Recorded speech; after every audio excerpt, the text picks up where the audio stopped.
Hello everyone, स्वागत है बेटा आप सबका हमारे इस नए लेक्चर में एप्लीकेशन ऑफ डेरिवेटिव के। और बच्चों आपको याद होगा कि हम मैक्सिमा एंड मिनिमा पढ़ रहे थे और मैंने आपको उसमें बेटा बहुत सारे सवालों की प्रैक्टिस कराई थी। तो आज का भी लेक्चर अगेन बहुत एक्साइटिंग बच्चों लेक्चर होने वाला है। कुछ इंपॉर्टेंट हम आज कंसेप्ट पढ़ेंगे ग्लोबल मैक्सिमा और ग्लोबल मिनिमा के बारे में, और काफी सारे सवालों की प्रैक्टिस करेंगे, क्योंकि जैसा मैं हमेशा कहता हूं, हम जितने ज्यादा सवाल बनाएंगे उतना हाई चांस है कि हमारा मेंस और एडवांस का पेपर अच्छा हो। लेकिन बच्चों आज का अपना लेक्चर स्टार्ट करने के पहले आप सबको मैं बता दूं कि अगर आप में से कोई भी बच्चा ऐसा है जिसने अभी तक हमारा टेलीग्राम का बेटा चैनल ज्वाइन नहीं किया है, तो आप सबसे ये एक हम्बल रिक्वेस्ट है कि आप हमारे टेलीग्राम के चैनल से जुड़िए, जिसका ज्वाइनिंग लिंक आपको नीचे डिस्क्रिप्शन बॉक्स पे दिखाई दे रहा होगा। हमारे टेलीग्राम चैनल से बच्चों ज्वाइन होने के आपको दो बेनिफिट मिलेंगे। पहला एडवांटेज आपको ये है कि क्योंकि बच्चों मैं एक दिन में मल्टीपल लेक्चर्स पोस्ट करता हूं, तो कई बार मेरे पास बच्चों का ये फीडबैक आता है कि सर हमें पता ही नहीं चला कि आपका एक नया लेक्चर भी आया था, इस वजह से हमारा लेक्चर छूट गया। क्योंकि बेटा एक दिन में आइडियली मैं कोशिश करता हूं कि मैं 3 लेक्चर्स पोस्ट करूं, एक यूट्यूब शॉर्ट डालूं, एक क्लास 11th का मैं वीडियो डालूं और एक क्लास 12th के लिए मैं वीडियो डालूं। लेकिन कई बार होता है बच्चों का लेक्चर छूट जाता है। तो टेलीग्राम चैनल में क्या होता है कि बेटा आपको जब भी मैं यूट्यूब में कोई वीडियो पोस्ट करता हूं तो उसका एक क्रिएटिव बेटा मैं टेलीग्राम चैनल पर भी शेयर करता हूं, ताकि आप बच्चों को हमेशा इस बात की जानकारी हो कि कौन से दिन कितने बजे कौन सा एक नया लेक्चर पोस्ट हुआ है, किस टॉपिक पर वो लेक्चर है, तमाम जानकारी आपको आपके टेलीग्राम के चैनल पे मिलती है। और इसके अलावा बेटा एक एडवांटेज और है कि जैसा मैंने आपको बताया कि यार यहाँ पर तो मैं आपको बहुत सारे सवालों की प्रैक्टिस कराऊंगा आपके क्लास नोट्स में, और मुझे ऐसा लगता भी है कि शायद ही हिंदुस्तान में किसी भी इंस्टीट्यूट में कोई भी टीचर इतने सारे आपको क्लास नोट्स में सवाल करवाए, बहुत रेयर ऐसा होता है। तो क्लास नोट्स में बच्चों सवाल करने के अलावा भी आपको ढेर सारे क्वेश्चंस और करने की जरूरत है, ताकि आप बच्चों की प्रैक्टिस अच्छी हो, ताकि आप जेईई मेंस और एडवांस का पेपर क्लियर करें। तो ये एक्स्ट्रा क्वेश्चंस हमें कहाँ मिलेंगे? अगेन हमारे टेलीग्राम चैनल पे। तो जल्दी से ज्वाइन करें और अपने प्रिपरेशन को नेक्स्ट लेवल पर लेके जाएं। और अगर बच्चों आप डिस्क्रिप्शन बॉक्स हमारा देख रहे हैं तो आपने ये चीज भी देख ली होगी कि यार डिस्क्रिप्शन बॉक्स में तो एक यूट्यूब चैनल का भी लिंक दिख रहा है। अब भला ये चैनल कौन सा है? तो ये वाला बच्चों जो चैनल है ये मेरा पर्सनल चैनल है, क्योंकि मेरा ऐसा मानना है कि कई बार हमारी जो एग्जाम की बेटा प्रिपरेशन होती है उसमें एक समय ऐसा आता है जब हम खुद पर सवाल उठाने लगते हैं कि यार हमारा होगा भी या नहीं होगा, या डीमोटिवेटेड फील करते हैं। तो ऐसे ही परिस्थितियों में आपको वापस से मोटिवेट करने के लिए, आपको इंस्पायर करने के लिए और आपको चार्ज अप करने के लिए, ताकि आप अपने पॉजिटिव माइंडसेट के साथ एग्जाम अपीयर करें, वो मेरा यूट्यूब चैनल है जिसमें purely inspirational and motivational content आएगा। तो अगर आप चाहें तो आप उस चैनल को भी विजिट करके चेकआउट कर सकते हैं। तो चलिए स्टार्ट बच्चों करते हैं अपना आज का लेक्चर। और अगर आपको मेरे एक लेक्चर से थोड़ा सा भी बेनिफिट हो रहा है तो जल्दी से इस वीडियो को आप लाइक कर दीजिए। जैसा मैंने आपको बताया कि हमें ग्लोबल मैक्सिमा और ग्लोबल मिनिमा का कंसेप्ट देखना था, तो पहले बच्चों मैं आपके पास जो थ्योरी है वो लिखा देता हूं, फिर मैं आपको सवालों के थ्रू समझाऊंगा कि मैं बोलना क्या चाह रहा हूं। तो आप हेडिंग डाल लीजिए concept of global maxima, concept of global maxima oblique minima. कि ग्लोबल मैक्सिमा और ग्लोबल मिनिमा होता क्या है, उसका कंसेप्ट क्या है, आपको मैं समझा देता हूं। तो देखिए, in order to find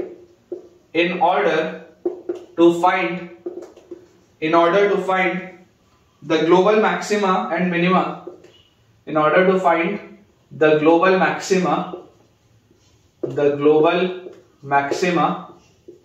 and minima, in order to find the global maxima and minima, global मतलब सब में सबसे ज्यादा, लोकल नहीं, ग्लोबल मतलब सब में सबसे ज्यादा, जो भी मैक्सिमम वैल्यूज है उनमें सबसे ज्यादा।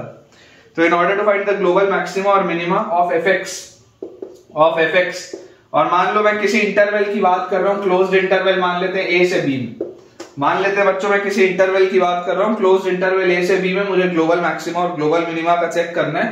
तो अप्रोच क्या होता है? Find the critical points. आपको सबसे पहले क्रिटिकल पॉइंट्स आइडेंटिफाई करने। तो find the critical points of F X in A to B. आप क्या करेंगे? आप सबसे पहले इसके क्रिटिकल पॉइंट्स देखेंगे। क्रिटिकल पॉइंट्स कहां होते हैं? जहां पर f' की वैल्यू 0 हो रही होती है। तो find the critical points of fx in a to b। अब मान लेते हैं let c1 c2 c3 and so on up to cn। मान लो आपके पास जब आप उसका डेरिवेटिव करते हैं तो आपके पास मान लेते हैं अगर n क्रिटिकल पॉइंट्स है तो लेट c1 से cn be different critical points. अगर मान लो मेरे पास ये सारे अलग अलग क्रिटिकल पॉइंट्स आ जाते हैं, बी डिफरेंट क्रिटिकल पॉइंट्स, तो बोला जाता है कि find the value of the function at these critical points. Find the value of the function. एक बार बेटा नोट आप साथ में करते चले, उसके बाद फिर मैं आपको पूरा एक्सप्लेन भी करूंगा कि मैं लिखना क्या चाह रहा हूं। Find the value of the function in these critical points, find the value of the function in these critical points. और उसके बाद लिखा हुआ है, और ये जो वैल्यूज आ जाएंगी वो क्या आएंगी, this will B basically fc1 fc2 fc3 and so on. इस तरीके से आपके पास ये वैल्यूज आ जाएंगी, फंक्शन की वैल्यूज इन क्रिटिकल पॉइंट पे। तो m1 जो होगा बेटा, m1 आप m1 को मान लीजिए कि m1 इज मैक्सिमम फंक्शन आपने बेटा पढ़ा ही है, m1 is maximum of fa, फिर fc1, फिर fc2 and so on till fcn, fb।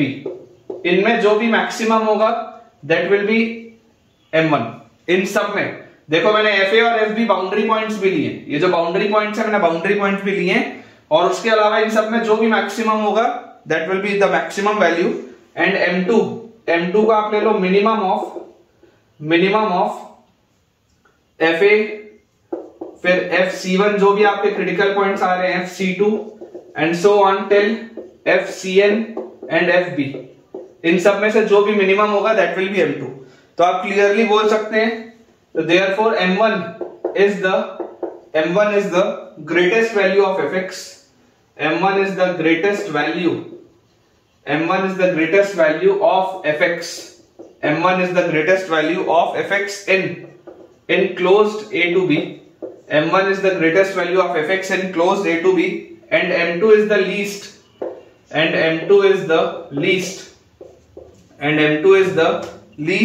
value of fx। m2 is the least value of fx in closed interval a to b। ये अपने पास यार देखो चीज लिखी, मैं आपको इसको एक्सप्लेन कर देता हूं, उसके बाद फिर अपन क्वेश्चंस की बेटा प्रैक्टिस स्टार्ट करेंगे।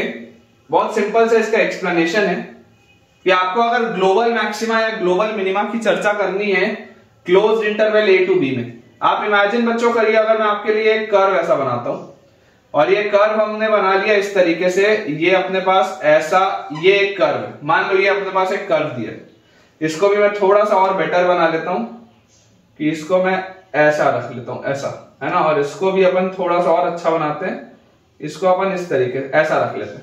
ठीक है, ये अपने पास मान लेते हैं बेटा एक कर्व दिया। अब अगर ये आपके पास एक कर्व इस तरीके से दिया हुआ है तो आप क्लियरली देख सकते हैं कि ये आपके पास इंटरवल कहां से कहां है, ए से लेकर बी तक ये इंटरवल, ए से लेकर बी तक ये इंटरवल। ठीक है, अब अगर बेटा आप क्रिटिकल पॉइंट्स चेक करेंगे तो क्रिटिकल पॉइंट्स तो केवल वो पॉइंट्स है जहां पर f डैश की वैल्यू 0 होती है। मतलब एक क्रिटिकल पॉइंट आपके पास यहां पर आएगा, एक यहां पर आएगा, 2, ये 3, ये 4, ये 5 और ये 6, ये 6 आपके पास क्रिटिकल पॉइंट्स आ रहे, इसमें कोई डाउट नहीं। तो इनमें आप लोकल मैक्सिमा और लोकल मिनिमा बोलोगे कि यार ये आपके पास लोकल मैक्सिमा है, ये लोकल मैक्सिमा है, ये लोकल मैक्सिमा है, लेकिन ये जो होगा this will B local minima, this will B local minima, this will B local minima. ठीक है ना, आपके पास लोकल मैक्सिमा भी लिखा हुआ है, लोकल मिनिमा भी लिखा हुआ है। लेकिन बच्चों अगर आपको ग्लोबल की बात करनी है, जैसे अगर मान लो आपसे सवाल आ जाए कि ए से बी इंटरवल में इसकी ग्रेटेस्ट वैल्यू क्या है, तो जरूरी नहीं है कि ग्रेटेस्ट वैल्यू क्रिटिकल पॉइंट्स पर ही है। बेसिकली देखो ये जो मैंने निकाले ये क्रिटिकल पॉइंट्स है, ये क्रिटिकल पॉइंट आप C1 मान लो, इसको आप C2 मान लो, इसको आप C3 मान लो, ये वाले क्रिटिकल पॉइंट को आप C4 मान लो, ये वाले क्रिटिकल पॉइंट को C5, ये वाले क्रिटिकल पॉइंट को C6 मान सकते हैं ऐसे। लेकिन जरूरी नहीं है कि C1 से C6 में ही कोई ग्रेटेस्ट और लीस्ट हो भी सकता है, लेकिन एट द सेम टाइम नहीं भी हो सकता। जैसे आप देखिए इसकी लीस्ट वैल्यू यहां पर आ रही, तो इसकी लीस्ट वैल्यू C6 पे आ रही, जो कि एक क्रिटिकल पॉइंट भी है, बिल्कुल सही बात है, इसकी लीस्ट वैल्यू C6 पे। लेकिन क्या इसकी ग्रेटेस्ट वैल्यू कोई क्रिटिकल पॉइंट पे आ रही है क्या? नहीं, इसकी ग्रेटेस्ट वैल्यू आ रही है यहां पर, बाउंड्री पॉइंट पे आ रही है इसकी ग्रेटेस्ट वैल्यू। देख लो F B is the greatest value, ये आपके पास सबसे बड़ी वैल्यू आ रही है, और आपके पास जो F6 आएगा that will be the least value. तो हमें जब भी बेटा ग्रेटेस्ट और लीस्ट वैल्यू बतानी हो तो ग्रेटेस्ट और लीस्ट वैल्यू आप उस इंटरवल में क्या बोलोगे? आप बोलोगे कि यार आपको तो बाउंड्री पॉइंट देखना जरूरी है। जब तक आप बेटा बाउंड्री पॉइंट नहीं देखेंगे तब तक आपका काम नहीं चलेगा। तो क्रिटिकल पॉइंट्स तो इवैल्यूएट करने ही करने, लेकिन उसके साथ साथ बाउंड्री पॉइंट्स भी इवैल्यूएट करने हैं। इसलिए देखो मैंने जो M1 को लिखा मैक्सिमम वाला फंक्शन, तो मैंने मैक्सिमम वाले फंक्शन में ये बाउंड्री पॉइंट्स को भी चेक किया। सिर्फ क्रिटिकल पॉइंट चेक करने से काम नहीं चलेगा, आपको इन बाउंड्री पॉइंट्स को भी चेक करना जरूरी है। वैसे ही मिनिमम वाले फंक्शन में बाउंड्री पॉइंट्स को भी चेक करना जरूरी है। सिर्फ क्रिटिकल वाले बेटा जो पॉइंट्स है उनको चेक करने से हमारा काम नहीं चलेगा। और जो भी इनमें सबसे बड़ा होगा that will be the greatest value, and जो भी इनमें सबसे छोटा होगा that will be the least value. बहुत सिंपल सी बात। चलिए इसको क्लियर करते हैं बच्चों और सवालों की प्रैक्टिस स्टार्ट करते हैं।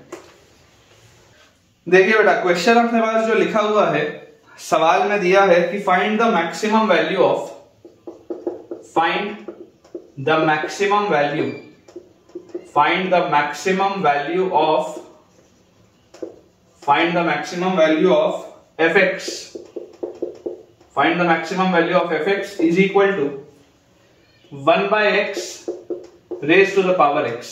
ये अपने पास लिखा है। अब देखो बेटा ये एक आपके पास एक्सपोनेंशियल फंक्शन है, वेरिएबल के पावर में एक वेरिएबल। ऐसे वाले फंक्शंस को अप्रोच कैसे करते हैं आपको ये बात पता ही है कि यार अगर देखो ध्यान से अपन देखेंगे तो आप इस फंक्शन को क्या लिख सकते हैं? आप fx को लिख सकते हैं basically this can be written as e raised to the power x ln 1 by x, ऐसा इसको लिख सकते हैं कि e raised to the power x ln 1 by x, क्योंकि जैसे ही आप इसको बच्चों ऐसा लिखोगे तो ये देखो ये x घूम के इसके ऊपर आ जाएगा तो 1 by x की पावर x हो जाएगा। ये x बेटा घूम के इसके ऊपर आ जाएगा तो 1 by x की पावर x, यानी जो चीज लिखी हुई है अपने को मिल जाएगी। और जैसे ही बच्चों ये चीज अपने को अपन इस तरीके से इसको लिखे तो अब देखो मैक्सिमम वैल्यू के लिए आपको क्या करना पड़ेगा? सबसे पहले तो आप डोमेन अपना डिसाइड कर लो कि यार डोमेन आपका हो गया x is a positive quantity. वैसे भी आपको पता है कि इस फॉर्मेट के क्वेश्चंस में जो बेस होता है वो पॉजिटिव होता है, तो x must be a positive quantity, इसमें कोई प्रॉब्लम नहीं। अब बच्चों मैं आपको ये बोलता हूं कि यार जैसे ही मैंने ये चीज लिखी तो यार ये चीज लिखते ही मुझे इसमें एक चीज समझ में आती है कि if I have written this thing, तो यार डोमेन भी मैंने सेट कर ली। अब अगर मुझे मैक्सिमम और मिनिमम वैल्यू की बात करनी है तो यार मुझे इसमें क्या करना पड़ेगा? मुझे इसका डैश निकालना पड़ेगा, क्योंकि सबसे पहले क्रिटिकल पॉइंट्स निकालने जरूरी।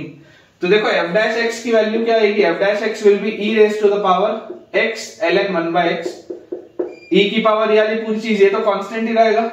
और उसके बाद जब कंपोजिट फंक्शन इसके अंदर मैं इंटर करूंगा तो x ln 1 by x का डिफरेंशिएशन क्या हो जाएगा? अगर मैं यहाँ पे प्रोडक्ट रूल लगाऊं तो x constant, ln 1 by x का डिफरेंशिएशन होता है 1 by x। सबसे पहले ln 1 by x का डिफरेंशिएशन होता है 1 by x, और अंदर आप घुसोगे तो 1 by x का डिफरेंशिएशन होता है -1 by x स्क्वायर। ये सबसे पहले आपके पास आ गया। एंड सिमिलरली इसके बाद अगर आप ln 1 by x को कांस्टेंट रख लें तो x का डिफरेंशिएशन होता है 1। अब बेटा यहां से देखो अपने पास यहां से क्या चीज आ जाती है कि यार इसको अगर हम थोड़ा सा सिंप्लीफाई करें तो ये जो पूरी चीज लिखी हुई है ये तो बेसिकली यही लिखा हुआ है x 1 by x raised to the power x, ये तो यही लिखा हुआ है 1 by x raised to the power x। इसको देखो ध्यान से, ये जो x है ये घूम के ऊपर जाएगा तो x स्क्वायर, और x स्क्वायर से x स्क्वायर कटेगा तो यार ये मुझे दिखाई दे रहा है कि x स्क्वायर से x स्क्वायर कटेगा तो यार ये तो -1 बस बचेगा। ये पूरे में देख लो ये x और ये वाला x स्क्वायर कैंसिल आउट हो जाएगा तो -1 यहां बचेगा और plus ln 1 by x, plus ln 1 by x, ये अपने पास चीज लिखी है। इसको हम देखो क्या लिख सकते हैं? इसको हम लिख सकते हैं x की पावर -1 नीचे निकाल लें तो this will B -1 by x raised to the power x, और this will B 1 plus ln x। ऐसा भी इसको आप लिख सकते हैं क्योंकि x की पावर -1 होगा, -1 नीचे आएगा तो ln x आ जाएगा और माइनस पूरे में से बाहर, तो इस तरीके से अपने पास आ गया। अब आपको ये देखना है कि यार इसमें क्रिटिकल पॉइंट क्या है। तो यार आपको यहां पर देखो दिखाई देता है कि क्रिटिकल पॉइंट यहां से आ जाएगा x = 1 by e। Critical point हमारे पास क्या आएगा? ln x की वैल्यू बच्चों जब आपके पास इस ln x की वैल्यू 1 by e होगी तो ये आपका क्रिटिकल पॉइंट आएगा, क्योंकि x की वैल्यू 1 by e रखते ही मेरे पास क्या हो जाएगा? 1 by e जैसे मैं यहां पर रखूंगा तो 1 by e रखते ही यहां पर ये e की पावर -1 मतलब -ln e मतलब -1, तो ये आ जाएगा 0। अब जैसे ही बेटा ये मैंने लिख लिया 1 by e, अब आपको ऑब्जर्व करने की जरूरत है कि अब किधर पॉजिटिव किधर नेगेटिव, इंक्रीजिंग डिक्रीजिंग आपको देखना पड़ेगा। तो आप इमेजिन करें अगर आप 1/e से एक बड़ी क्वांटिटी रखते हैं, 1/e से कोई बड़ी क्वांटिटी, 1/e से बड़ी क्वांटिटी क्या होती है, 1/e से बड़ी क्वांटिटी आप मान लो 1, 1/e से बड़ी क्वांटिटी 1 मान लो। अगर मैं यहां पर 1 रखता तो 1 रखने पर ये पूरी चीज क्या होती है, 0 हो जाता है, ये 1 होता है, आगे माइनस साइन, ये पूरी चीज नेगेटिव आती। देखो 1 रखने पर ये पूरी चीज नेगेटिव आती। तो अगर 1 रखने पर ये पूरी की पूरी चीज नेगेटिव आती, मतलब 1/e के आगे ये कैसा हो रहा होगा, नेगेटिव अगर हो रहा होगा मतलब ये डिक्रीज हो रहा होगा इस तरीके से। बच्चों ये f' लिखा है ना, ये f' आपके पास लिखा है। अगर 1 रखने पर f' नेगेटिव हो रहा है तो f' नेगेटिव हो रहा है, मतलब ये जो fx आपका होगा ये fx आपका डिक्रीजिंग होगा यहां पर। ये बात आती है समझ में। सिमिलरली अगर हम 1/e के पहले देखें तो 1/e से एक छोटी क्वांटिटी, 1/e से छोटी क्वांटिटी आप मान लो 1/√e मान लो, मान सकते हो। देखो e बड़ा है तो ये पूरा छोटा होगा, और ये √e इससे छोटा है तो ये पूरी चीज इससे बड़ी हो जाएगी। तो 1/√e मतलब 1/e² मान लो, है ना। ये देखो e आपके पास e से e² बड़ा है, ठीक है। तो e² अगर बड़ा है तो ये वाली पूरी क्वांटिटी इससे छोटी हो जाएगी। तो 1/e² अगर आप मानेंगे तो e की पावर -2 नीचे उतरेगा, तो this will B negative and negative. यार ये पूरी चीज पॉजिटिव आएगी। अगर आप 1/e² मानोगे तो ये पूरी चीज पॉजिटिव आएगी। अगर ये पूरी चीज पॉजिटिव आएगी मतलब पॉजिटिव आते ही आपके पास यहां पर क्या हो जाएगा, ये आपके पास fx इंक्रीजिंग हो जाएगा। और आपके पास देखिए डोमेन क्या था, डोमेन 0 से बड़ा था। डोमेन आपके पास बच्चों 0 से बड़ा था। आप 0 पर बात नहीं कर सकते, आप x की जगह पर 0 नहीं रख सकते। आप देख लीजिए 0 से आपको बड़ा ही रखना पड़ेगा। तो अगर हम इसका ग्राफ ऑब्जर्व करें तो इसका ग्राफ कैसा होना चाहिए, अगर हम बच्चों सोच के देखें इसके ग्राफ को, तो हमें दिखाई देता है कि 0 के पास इसकी वैल्यू क्या होगी, 0 के करीब इसकी वैल्यू क्या होगी। तो आप 0+ पर बात करो, है ना। लिमिट ऐसा लिख लो, लिमिट x अप्रोचेस 0+। तो x अप्रोचेस 0+ में e⁻⁴ x ln 1/x अगर मान लो मेरे पास लिखा है तो ये कितना आएगा। जब आप 0+ पर बात करेंगे तो ln 0+, 1/0+ क्या होता है, 1/0+ is infinite, ln infinite is infinite, और ये जो x लिखा हुआ है 0 है, तो 0 × इंफिनिटी, इनडिटरमिनेट फॉर्म। कौन सा इनडिटरमिनेट फॉर्म आ रहा है, 0 × इंफिनिटी का इनडिटरमिनेट फॉर्म आ रहा है। क्योंकि देखो जैसे आप x को 0+ रखोगे 1/0 इनफाइनाइट होता है, ln इनफाइनाइट इनफाइनाइट होता है, और x 0 है। तो यार मैं आपको बोलता हूं कि आप इसको ऐसा लिख लो, आप इसको लिख लो ln 1/x और डिवाइडेड बाय ये जो सामने x है इसको आप नीचे लिख लो 1/x, ऐसा लिख लो। ऐसा आप इसको लिख सकते हैं, क्योंकि x घूम के ऊपर आ जाएगा तो ये चीज बन जाएगी। इसको आप ऐसा लिख सकते हो, ये पूरी चीज e के पावर में, ये पूरी की पूरी चीज e के पावर में। अब आप ऑब्जर्व करो कि अब आपको ये इंफिनिटी का प्रोफाइल दिख रहा है। ln 1/x है, x को जब आप 0 के पास लेके जाओगे 1/0 इनफाइनाइट होता है, ln इनफाइनाइट इज इनफाइनाइट, ये भी 1/0 इनफाइनाइट होता है तो इनफाइनाइट। लॉपिटल लग जाएगा। जैसे ही हम इसमें बच्चों लॉपिटल लगाएंगे, लॉपिटल लगाते ही हमारे पास इसका डिफरेंशिएशन क्या होता है, ln 1/x का 1/x सबसे पहले, और अंदर घुसेंगे 1/x का -1/x², ये आ गया, और अपॉन 1/x का -1/x², ये अपने पास आ जाएगा इसका डिफरेंशिएशन। और जैसे ही बच्चों ये इसका अपने पास डिफरेंशिएशन आएगा तो जरा सोच के देखें, ये -1/x² और ये वाला -1/x², ये तो खत्म हो गया, और ये लिखा हुआ 1/x, तो ये घूम के ऊपर आ जाएगा। तो यार ये तो e की पावर x लिखा है, और x को जैसे ही आप 0+ करोगे तो e की पावर 0 मतलब ये 1 के आसपास आ रहा है। 0 पर बच्चों इसकी वैल्यू कहां पर आ रही है, 0 पर इसकी वैल्यू आ रही है 1 के पास। तो यार 0 पर अगर इसकी वैल्यू 1 पर आ रही है मतलब ये इस तरीके से, इसकी वैल्यू कभी भी 1 होगी नहीं, 1 के पास होगी, क्योंकि आप एग्जैक्ट 0 तो रख नहीं सकते। तो 1 के पास से इसका ग्राफ चालू होगा, यहां से लेकर ये 1/e तक इंक्रीज हो रहा है। यहां से लेकर बच्चों ये 1/e तक आपके पास कर्व जो है वो इंक्रीज हो रहा है। 1/e पर इसकी वैल्यू कितनी होगी, देखो अगर आप यहां पर 1/e रखें तो 1/e रखते ही आपको fx क्या मिलेगा, 1/e रखते दिस विल बी e⁻⁴ ठीक है। 1/e पर इसकी वैल्यू आ जाएगी e⁻⁴ ये आपके पास वैल्यू आएगी कहां पर, ये हमारे पास वैल्यू आ जाएगी एट x = 1/e।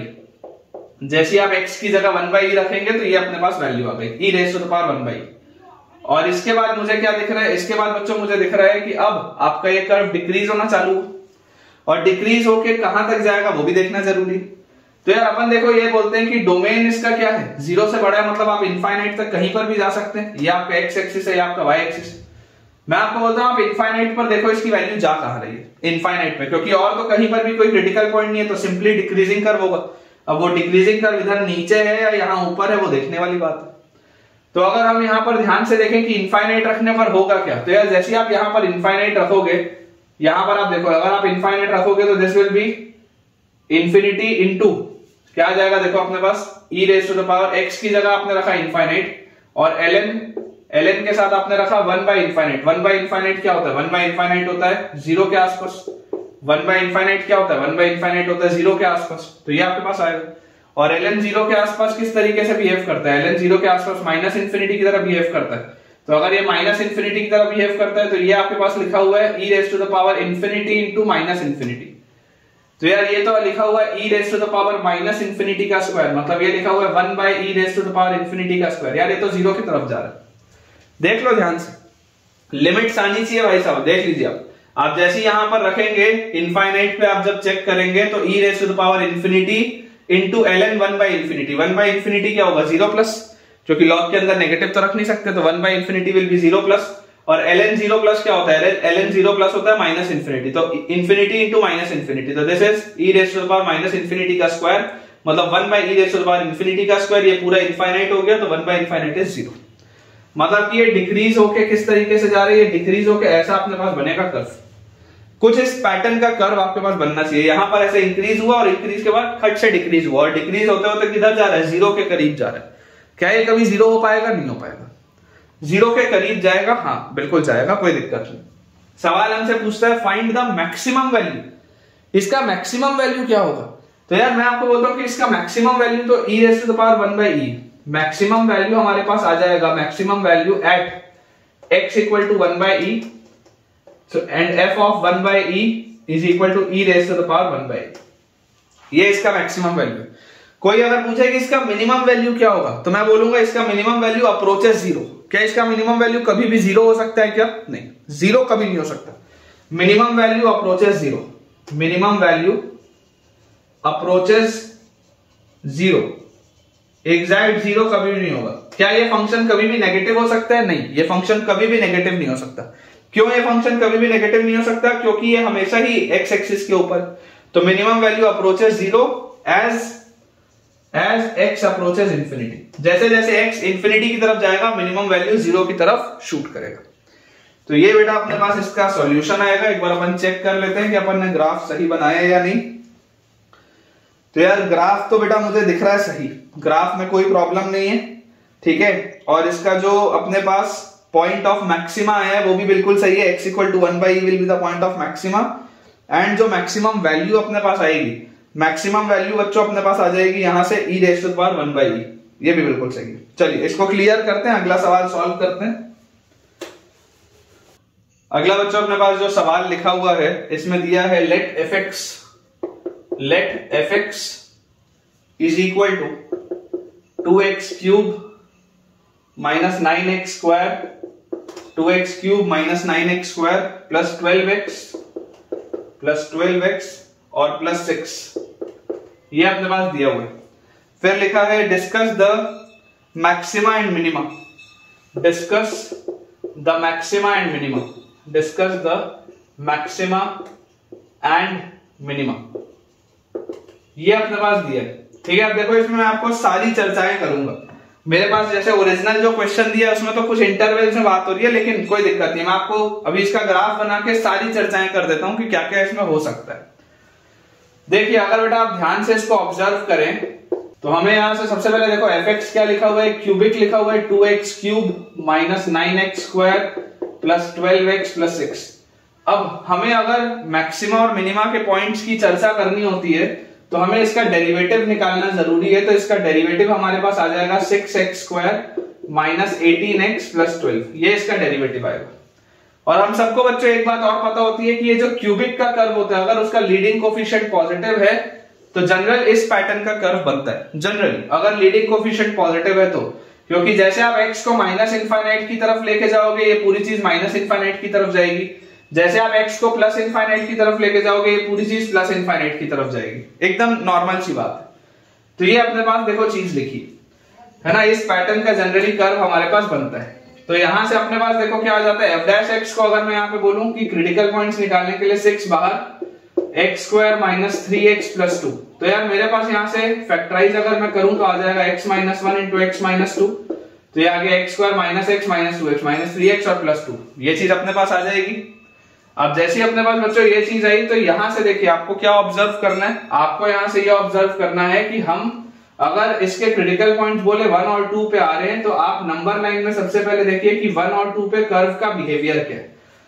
अगर आप 2 से बड़ा कुछ भी लेते हैं तो 2 से बड़ी कोई भी क्वांटिटी के लिए पूरी चीज पॉजिटिव आएगी, मतलब आपका फंक्शन इंक्रीजिंग होगा, क्योंकि ये एफ डैश एक्स है तो आपका जो फंक्शन होगा वो इंक्रीजिंग होगा 2 से बड़े में। 2 से अगर आप छोटा कुछ भी लेते हो तो 1 और 2 के बीच में ये पूरी चीज नेगेटिव आएगी, तो आपके पास डिक्रीजिंग होगा कर्व। और अगर आप बेटा 1 से भी छोटा कुछ भी लेते हो तो अगेन आपके पास कर्व क्या होगा, इंक्रीजिंग होगा। इस तरीके से आपके पास आ जाएगा एफ एक्स। तो देखो बहुत क्लियरली अपने को बात समझ में आ रही है कि 1 जो आ रहा है 1 आपके पास आ रहा है पॉइंट ऑफ मैक्सिमा और 2 आपके पास आ रहा है पॉइंट ऑफ मिनिमा। ये हम लोकल मैक्सिमा और लोकल मिनिमा की या रिलेटिव मैक्सिमा और रिलेटिव मिनिमा की बात कर रहे हैं। तो देखिए बेटा अगर आप इसका ग्राफ बनाएंगे, ये अपना हो गया एक्स एक्सिस।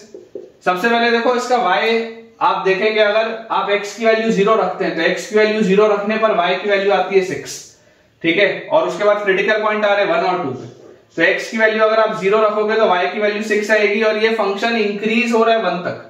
ये फंक्शन बच्चों इंक्रीज हो रहा है 1 तक, इस तरीके से ये फंक्शन इंक्रीज हो रहा है। x की वैल्यू जब आप 0 रखोगे तो y की वैल्यू आएगी 6 और इंक्रीज होने के बाद ये बच्चों 2 तक फंक्शन डिक्रीज होगा, 2 तक ये फंक्शन डिक्रीज होगा। तो सबसे पहले आप f1 की वैल्यू निकालिए, क्रिटिकल पॉइंट पे आपको वैल्यू निकालना जरूरी होती है। तो f1 कितना आएगा अपने पास, 2 इंटू 1 इज 2 और 9 इंटू 1 इज 9, तो माइनस 9 और फिर 12 इंटू 1 इज 12 और प्लस 6 ये अपने पास आएगा। तो देखिए 12 और 6 18 में से 9 गया तो 9 और 2 11, तो फंक्शन की वैल्यू 1 पर अपने पास आ जाती है 11, ये आ गई फंक्शन की वैल्यू 1 पे 11।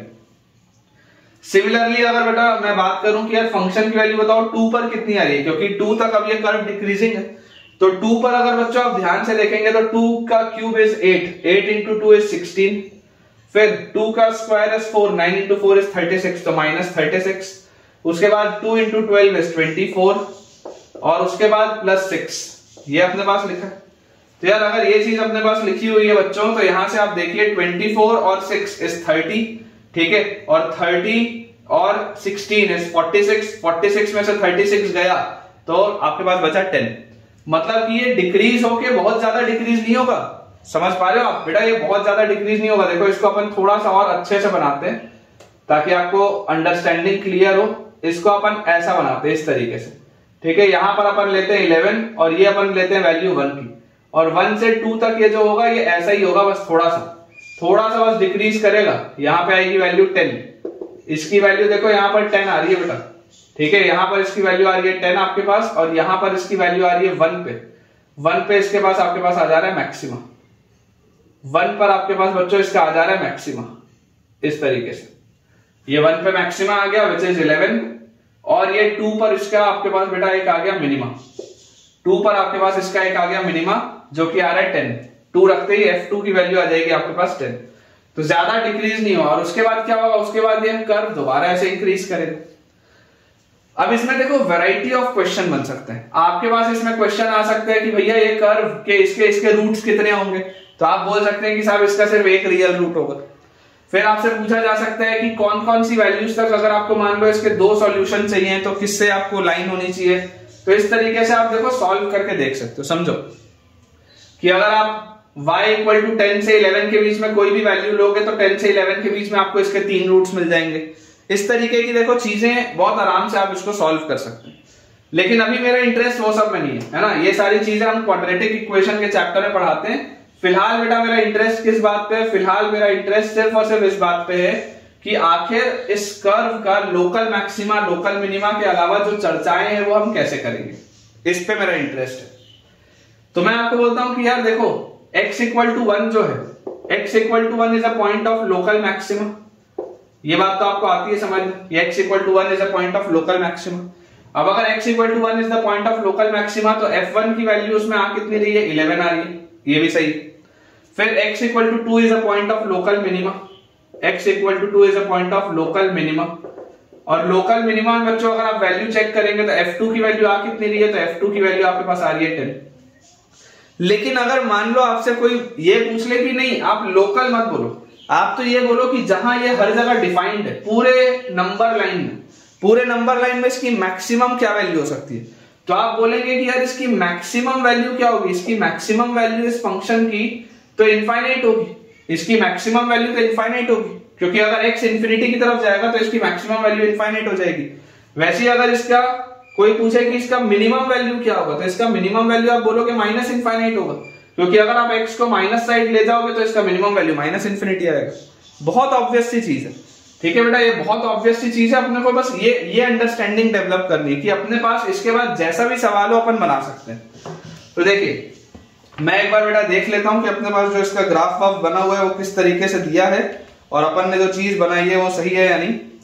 तो देखिए अपने पास बच्चों ये बोला जा रहा है कि क्लियरली आप देख सकते हैं कि x इक्वल टू 1 जो है वो आपके पास मैक्सिमा का पॉइंट है, बिल्कुल सही बात है। और f1 की वैल्यू अपने पास आ भी रही है 11, ये बात भी बिल्कुल सही है। वैसे f2 की वैल्यू अपने पास 10 आ रही है और x इक्वल टू 2 जो है वो मिनिमा का पॉइंट है, ठीक है। और अगर आप एकदम एब्सोल्यूट मैक्सिमा और एब्सोल्यूट मिनिमा की बात करेंगे तो वो इनफाइनाइट और माइनस इनफाइनाइट आ जाएगा। देखिए बेटा नेक्स्ट अपने पास जो उसमें सवाल लिखा हुआ है उसमें दिया है find the greatest and the least value, find the greatest and the least value, find the greatest and the least value. किसका अपने को ग्रेटेस्ट और लीस्ट वैल्यू बताना है, of the function, greatest and least value of the function fx is equal to 3 times x raised to the power 4 minus 8x cube minus 18x square plus 1। ये दिया है यार अपने पास, आपको इसका ग्रेटेस्ट और लीस्ट वैल्यू बताना है। अब देखिए बेटा आपको ऑब्जर्व करने की जरूरत है कि मैंने although quadratic equation class 11th में भी ये चीज आपको बताई है कि अगर आपके पास डिग्री 4 का एक कर्व है, देखो अगर आपको ये सब समझने में प्रॉब्लम आ रही है तो आप 11th के एक बार क्वाड्रेटिक के लेक्चर्स देखिएगा। अगर आपके पास बेटा डिग्री 4 का एक कर्व है जिसका लीडिंग कोफिशिएंट पॉजिटिव है तो वो कर्व इस पैटर्न का होता है, वो कर्व इस पैटर्न का होता है, क्योंकि अगर इसका पावर 4 है मतलब इसमें मैक्सिमम 3 क्रिटिकल पॉइंट आ सकते हैं। अगर इसका पावर 4 है तो इसमें मैक्सिमम 3 क्रिटिकल पॉइंट आ सकते हैं, और ये जो कर्व है वो अगर इनफाइनाइट से चालू हो रहा है तो इनफाइनाइट पे ही खत्म भी होगा। जैसे पैराबोला होता है, पैराबोला 2 डिग्री कर्व होता है, तो 2 डिग्री कर्व भी देखो इधर ऐसा होता है या ऐसा होता है। अगर लीडिंग कोफिशिएंट पॉजिटिव होगा तो ऐसा, अगर लीडिंग कोफिशिएंट नेगेटिव होगा तो इस तरीके से। बेसिकली जिधर से चालू होता है वहीं खत्म होता है इवन डिग्री कर्व। लेकिन ऑड डिग्री कर्व जैसे क्यूबिक, जैसे लीनियर, वो इस पैटर्न में चलते हैं। ऑड डिग्री कर्व ऐसे चलते हैं, जिधर से चालू होंगे खत्म उसके दूसरे डायरेक्शन में होंगे, ठीक है। तो ये बेसिक सी बेटा चीजें हैं जो क्वाड्रेटिक इक्वेशन में भी पढ़ाई जाती हैं। तो मैं ऐसा मान के चल रहा हूं कि आपको बेसिक्स का तो नॉलेज होगा। अब अगर ये मेरे पास बच्चों कर्व लिखा हुआ है, ये एक जनरल पैटर्न है ग्राफ का, general pattern of 4 degree curve, general pattern of 4 degree curve, ये अपने पास एक जनरल इस तरीके से बनता है। अब अगर ये अपने पास बच्चों आता है तो यार यहां से आप देखो fx की वैल्यू, अगर आप f' निकालेंगे क्रिटिकल पॉइंट के लिए तो f' आपके पास आ जाएगा 12x क्यूब, फिर -24x स्क्वायर, और -24x स्क्वायर के बाद हमारे पास क्या आ जाएगा बेटा यहां से, दिस विल बी -36x, ये आ जाएगा। क्लियरली पूरे में से 12x बाहर निकलेगा तो अंदर बचेगा x स्क्वायर, 12x बाहर निकलेगा तो अंदर बचेगा -2x, और 12x बाहर निकलेगा तो अंदर बचेगा -3। ये अपने पास बेटा अंदर चीज बचेगी। इसको अगर हम फैक्टराइज करें तो ये लिखा हुआ है 12 into x into x minus 3 into x plus 1, देख लो x square -3x plus x, तो -2x और -3, बिल्कुल सही। इसका मतलब इसके क्रिटिकल पॉइंट्स कहां पर आ रहे हैं, इसके क्रिटिकल पॉइंट्स अपने पास आ जा रहे हैं -1 पर, 0 पर और 3 पर। आपको ये बात दिखाई दे रही है कि 3 के आगे ये फंक्शन इंक्रीजिंग है क्योंकि ये पूरी चीज पॉजिटिव होगी। ये f' के क्रिटिकल पॉइंट है तो ये fx इंक्रीजिंग आएगा। फिर 0 से 3 के बीच में अगर आप बेटा देखेंगे तो ये पूरा डिक्रीजिंग आएगा। फिर -1 से 0 के बीच में ये इंक्रीजिंग आएगा, और -1 के पहले भी ये डिक्रीजिंग आएगा। तो देख लेगा ये W जैसा आपका कर्व बन रहा है जैसा मैंने बनाया। अब अगर मैं इसका एग्जैक्ट बेटा ग्राफ प्लॉट करूं आपके लिए, आपको एक बात तो समझ में आती है कि ये आपका लोकल मैक्सिमा का पॉइंट है और -1 और 3 जो है बेटा ये आपका लोकल मिनिमा का पॉइंट है। तो अपन ऐसा करते हैं, इन क्रिटिकल पॉइंट्स पे वैल्यू निकाल लेते हैं। सबसे पहले आप देखो फंक्शन की वैल्यू -1 पर कितनी होगी, तो -1 आप जैसे ही रखोगे तो 3, फिर -1 का क्यूब -1 और -8 तो +8, फिर -1 रखते ही -18 और +1, तो ये अपने पास क्या आ गया 8 - 18, 8 - 18 इज -10 और 3 + 1 इज 4, 4 - 10 इज -6। ये -6 आ रहा है f की वैल्यू -1 पे। सिमिलरली बेटा f की वैल्यू 0 पर क्या आ रहा है, फंक्शन की वैल्यू 0 पर ये खत्म ये खत्म ये खत्म, फंक्शन की वैल्यू 0 पर 1 आ रहा है। और उसके बाद फंक्शन की वैल्यू 1 पर क्या आ रहा है, 1 पर इसकी वैल्यू अपने पास आ जाएगी, सॉरी 1 नहीं 3 है ना ये, तो 3 पर अगर आप देखोगे तो 3 पर अपने पास आ जाएगा 3 की पावर 4। क्या होता है 3 की पावर 4, 3 की पावर 4 होता है बेटा 81, 81 इंटू 3, 80 इंटू 3 होता है 240 और 243 आएगा, ठीक है 243। फिर 3 का क्यूब होता है 27, 3 का क्यूब होता है बच्चों 27 और 27 इंटू 8, तो 20 इंटू 8 होता है 160, 7 इंटू 8 होता है 56, 160 और 56 आ जाएगा आपके पास 216, 160 और 56 अपने पास कितना आ जाएगा 216, तो -216 आ गया। फिर यहां पर आप देखो जैसे ही आप 3 रखोगे, 3 का स्क्वायर 9, 18 इंटू 9, तो 18 इंटू अगर आप 9 करोगे मतलब 9 स्क्वायर 81 इंटू 2, दिस इज 162 और लास्ट में है 1, ये लिखा है यार अपने पास। अब अगर अपन इसकी बच्चों वैल्यू निकालें तो अपने पास देखिए आ क्या रहा है, यहां से बेटा 216 है और 162 है ना, तो इनको अगर आप ऐड करोगे तो 200 और 100 300, 300 और 10 370, 378, ठीक है, माइनस में 378 और प्लस में है 244, ये अपने पास है। तो 244 में आप जैसे ही 34 ऐड करोगे तो 34 ऐड करते ही आपके पास ये 278 और फिर मतलब -134 आएगा। फंक्शन की वैल्यू 3 पर बच्चों आपके पास आ जाएगा -134। अब देखिए अगर आप इसका ग्राफ प्लॉट करें, अगर बच्चों आप इसका ग्राफ बनाने का कोशिश करें तो ऐसा करते हैं, यहां पर इसका ग्राफ बना लेते हैं। ये फंक्शन स्टार्ट तो इनफाइनाइट से होगा, इनफाइनाइट से लेकर -1 तक डिक्रीजिंग है, -1 पर इसकी वैल्यू आ रही है -6, 0 पर इसकी वैल्यू आ रही है 1। मतलब देखो ये इस तरीके का अगर अपने पास ग्राफ है तो यार मुझे ऐसा देखो क्लियरली दिखाई देता है कि -1 तक ये डिक्रीजिंग है, -1 पर इसकी वैल्यू आ रही है -6, मतलब ये ऐसा है इस पैटर्न में।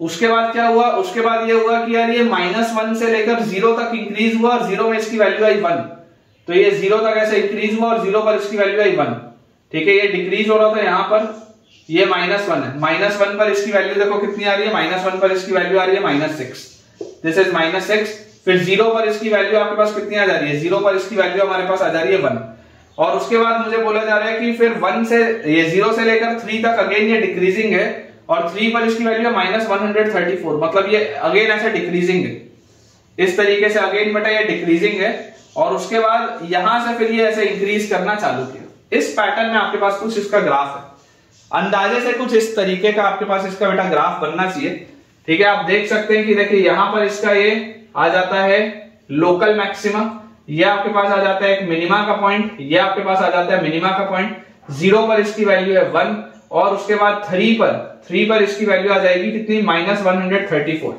इस ग्राफ को अगर मैं नीचे से एक्सटेंड करूं तो 3 पर इसकी वैल्यू आ जाएगी -134, ये अपने पास आएगा और फिर उसके बाद वो शूट अप हो जाएगा और शूट अप होके फिर इंक्रीज करेगा। अब अगर आपको बोला जा रहा है ग्रेटेस्ट और लीस्ट वैल्यू बताइए, तो देखिए आपको लोकल मैक्सिमा या रिलेटिव मैक्सिमा नहीं पूछ रहा है, या लोकल मिनिमा या रिलेटिव मिनिमा नहीं पूछ रहा है, आपको ग्रेटेस्ट पूछ रहा है, सबसे बड़ा और सबसे छोटा। तो क्लियरली आप देख सकते हैं कि इसका ग्रेटेस्ट वैल्यू क्या होगा। ग्रेटेस्ट अगर बेटा आप वैल्यू इसका देखेंगे तो यार ग्रेटेस्ट वैल्यू तो इनफाइनाइट की तरफ जा रहा है, ग्रेटेस्ट वैल्यू तो इनफाइनाइट की तरफ जा रहा है, तो greatest value approaches infinity as x approaches +- infinity. चाहे आप -इंफिनिटी की तरफ जाओ तब भी इनफाइनाइट जाएगा, चाहे आप +इंफिनिटी की तरफ जाओ तब भी ये इनफाइनाइट जाएगा, ये इसका मतलब है। और उसके बाद बेटा अगर आपसे लीस्ट इसकी वैल्यू पूछी जाए, लीस्ट वैल्यू, तो लीस्ट वैल्यू अपने पास इसकी आ जाएगी, least value is -134 at x is equal to 3। जब आप x की वैल्यू 3 रखेंगे, जब आप x की वैल्यू 3 रखेंगे तो इसकी सबसे छोटी वैल्यू आएगी विच इज -134, और अगर मान लीजिए आपसे लोकल मैक्सिमा और लोकल मिनिमा पूछ रहा होता तो आप बोल सकते थे कि x equal to 1 is a point of local maxima, x equal to 1 is a point of local maxima. तो x इक्वल टू 1 पर sorry x equal to 0 is a point of local maxima और 0 पर इसकी value कितनी आ रही है 1, है ना। तो f0 की वैल्यू आ जा रही है 1।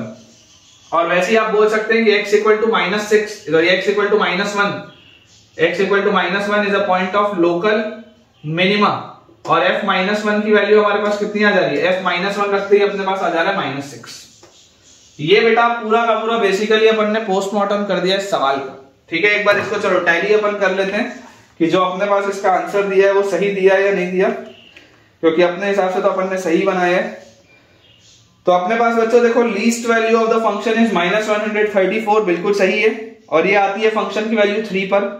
और जो बच्चों अपने पास ग्रेटेस्ट वैल्यू आएगी फंक्शन की, greatest value of the function does not exist, क्योंकि वो इनफाइनाइट है, ठीक है। जो इसकी ग्रेटेस्ट वैल्यू होगी वो इनफाइनाइट की तरफ जाएगी, पॉजिटिव इनफाइनाइट की तरफ, when x approaches plus and minus infinity. और अगर आप इसके क्रिटिकल पॉइंट्स देखेंगे तो क्रिटिकल पॉइंट आपके पास एक आ जा रहा है -1 पे, f-1 इज -6, बिल्कुल सही।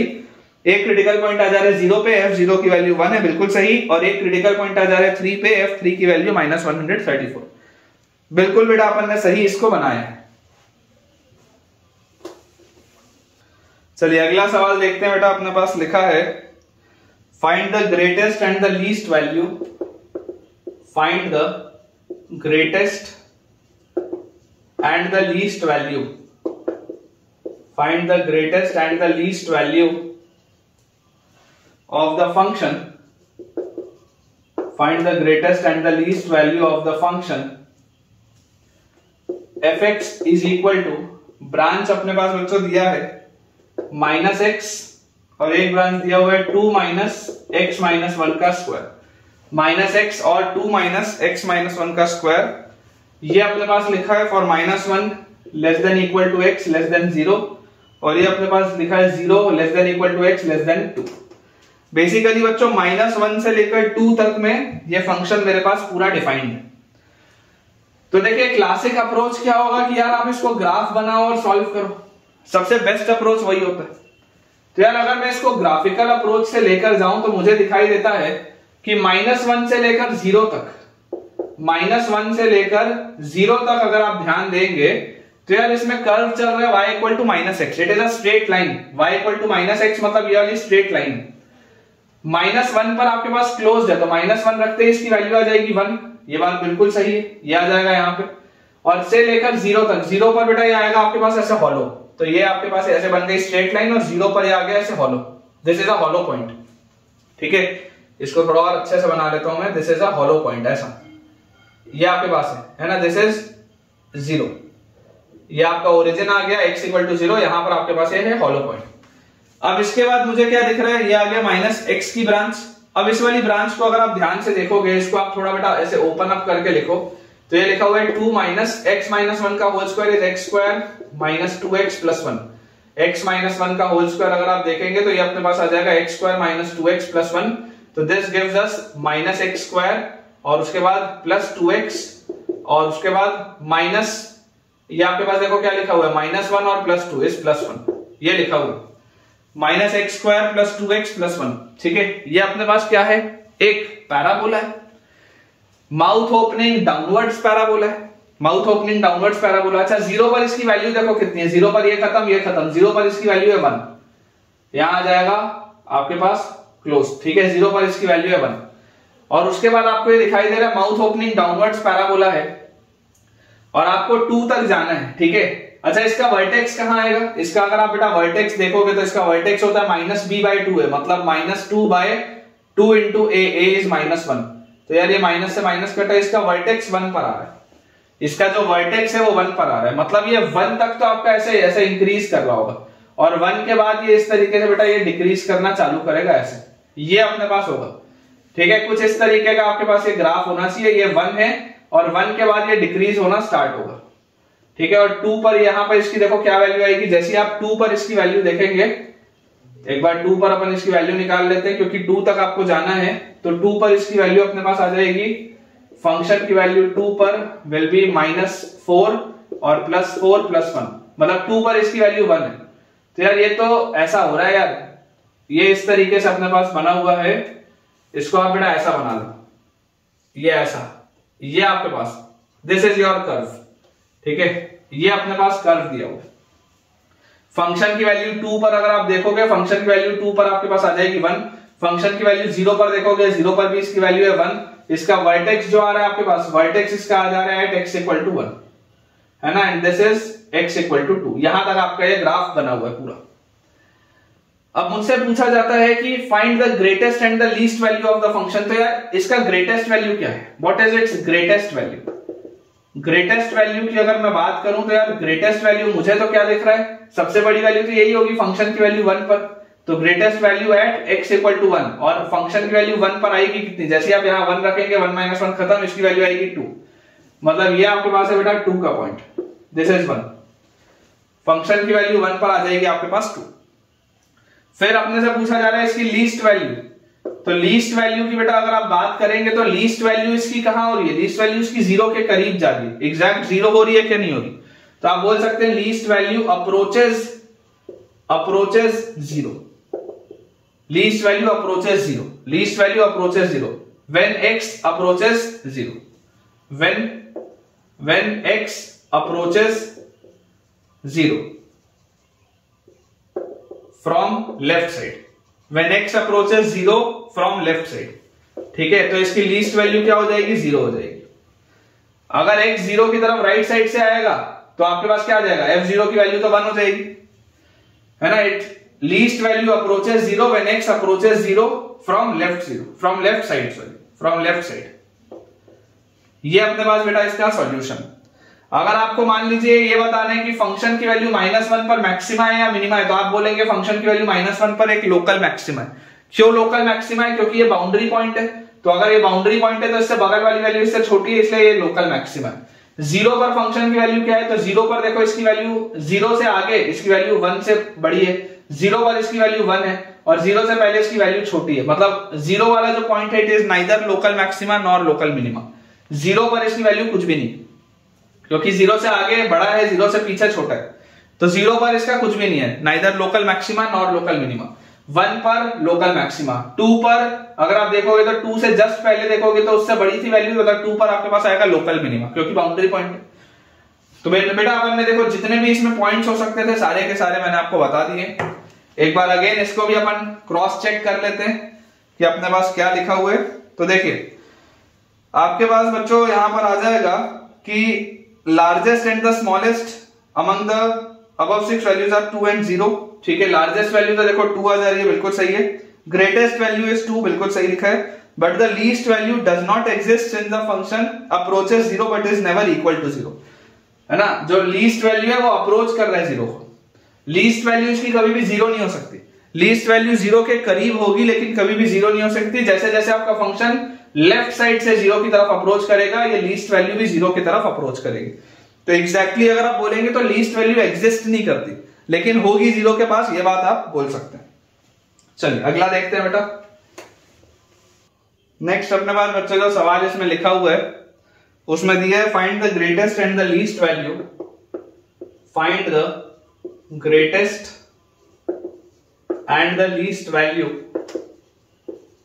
Find the greatest and the least value of fx, find the greatest and the least value of fx is equal to a square by x plus b square by 1 minus x, a square by x plus b square by 1 minus x, x belongs to 0 to 1, x belongs to 0 to 1 and a comma b is greater than 0, ये अपने पास लिखा है, ठीक है। अब देखिए greatest और लीस्ट वैल्यू आपको बताना है, ए और बी वेरिएबल, ए और बी का एग्जैक्ट वैल्यू आपको नहीं पता, 0 से 1 के इंटरवल में आपको बताना है कि अगर आप इसको सॉल्व करेंगे तो क्या आपके पास आंसर आएगा। मैंने आपको बेटा देखो थोड़ी देर पहले जो आर्टिकल बताया था वो मैंने आपको क्या बताया था कि आपको अगर ग्रेटेस्ट और लीस्ट वैल्यू की बात करनी है और अगर आपको दिख रहा है कि आपका फंक्शन डिफरेंशिएबल तो है, कोई दिक्कत नहीं, डोमेन आपने ऐसा रखा हुआ है कि नॉन जीरो रहेगा डिनोमिनेटर, तो आप इसको डिफरेंशिएट करके इसका वैल्यू निकालिए, क्योंकि देखिए इस फंक्शन को डिफरेंशिएट कर सकते हैं।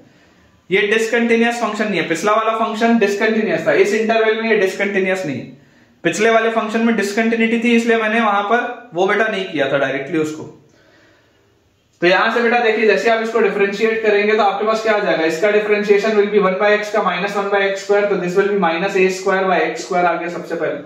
और यहां पर देखो आपके पास अगेन लिखा हुआ है 1 माइनस x है, तो 1 माइनस x की बार माइनस 1 है, तो माइनस 1/1 माइनस x का स्क्वायर, तो minus b square by 1 minus x का स्क्वायर। और क्योंकि अंदर माइनस x भी था तो एक प्लस आ जाएगा ये बाहर, ठीक है। ये अपने पास आ जाएगा, देख लो f डैश x। अगर आप इसको डिफरेंशिएट करेंगे ये चीज आ जाएगी। अब जैसे ही बेटा मैंने इसको डिफरेंशिएट किया तो क्रिटिकल पॉइंट के लिए क्या होता है, फॉर क्रिटिकल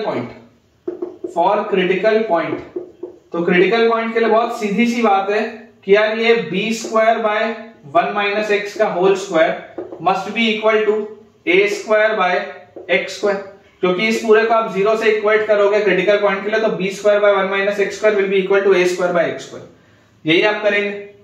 तो यहां से अपने पास क्या आ जाएगा, यहां से अपने पास आ जाता है b square into X square is equal to a square into 1 minus x का whole square is 1 plus x square minus 2x। तो यहां से अपने पास देखो क्या आ जाता है बेटा, यहां से अगर मैं सबको एक साइड ले जाऊं तो x स्क्वायर के साथ लिखा हुआ है a square minus b square, और उसके बाद माइनस 2a स्क्वायर x लिखा हुआ है माइनस 2a स्क्वायर x, और फिर लिखा हुआ है plus a square, this is equal to 0।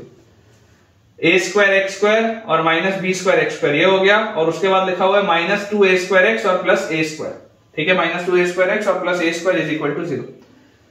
अब अगर बच्चों हम इसको ऑब्जर्व करें कि यार x की वैल्यू आ क्या रही है, तो x की वैल्यू अपने पास यहां से आ जाएगी minus b plus minus root over b square plus minus root over b square, मतलब इसका स्क्वायर मतलब 4a की power 4 b square minus 4a, a की जगह आप लिखेंगे यहां से a square minus b square minus 4ac, c की जगह a स्क्वायर अपॉन 2a, तो 2 into a square minus b square, ये अपने पास लिखा है।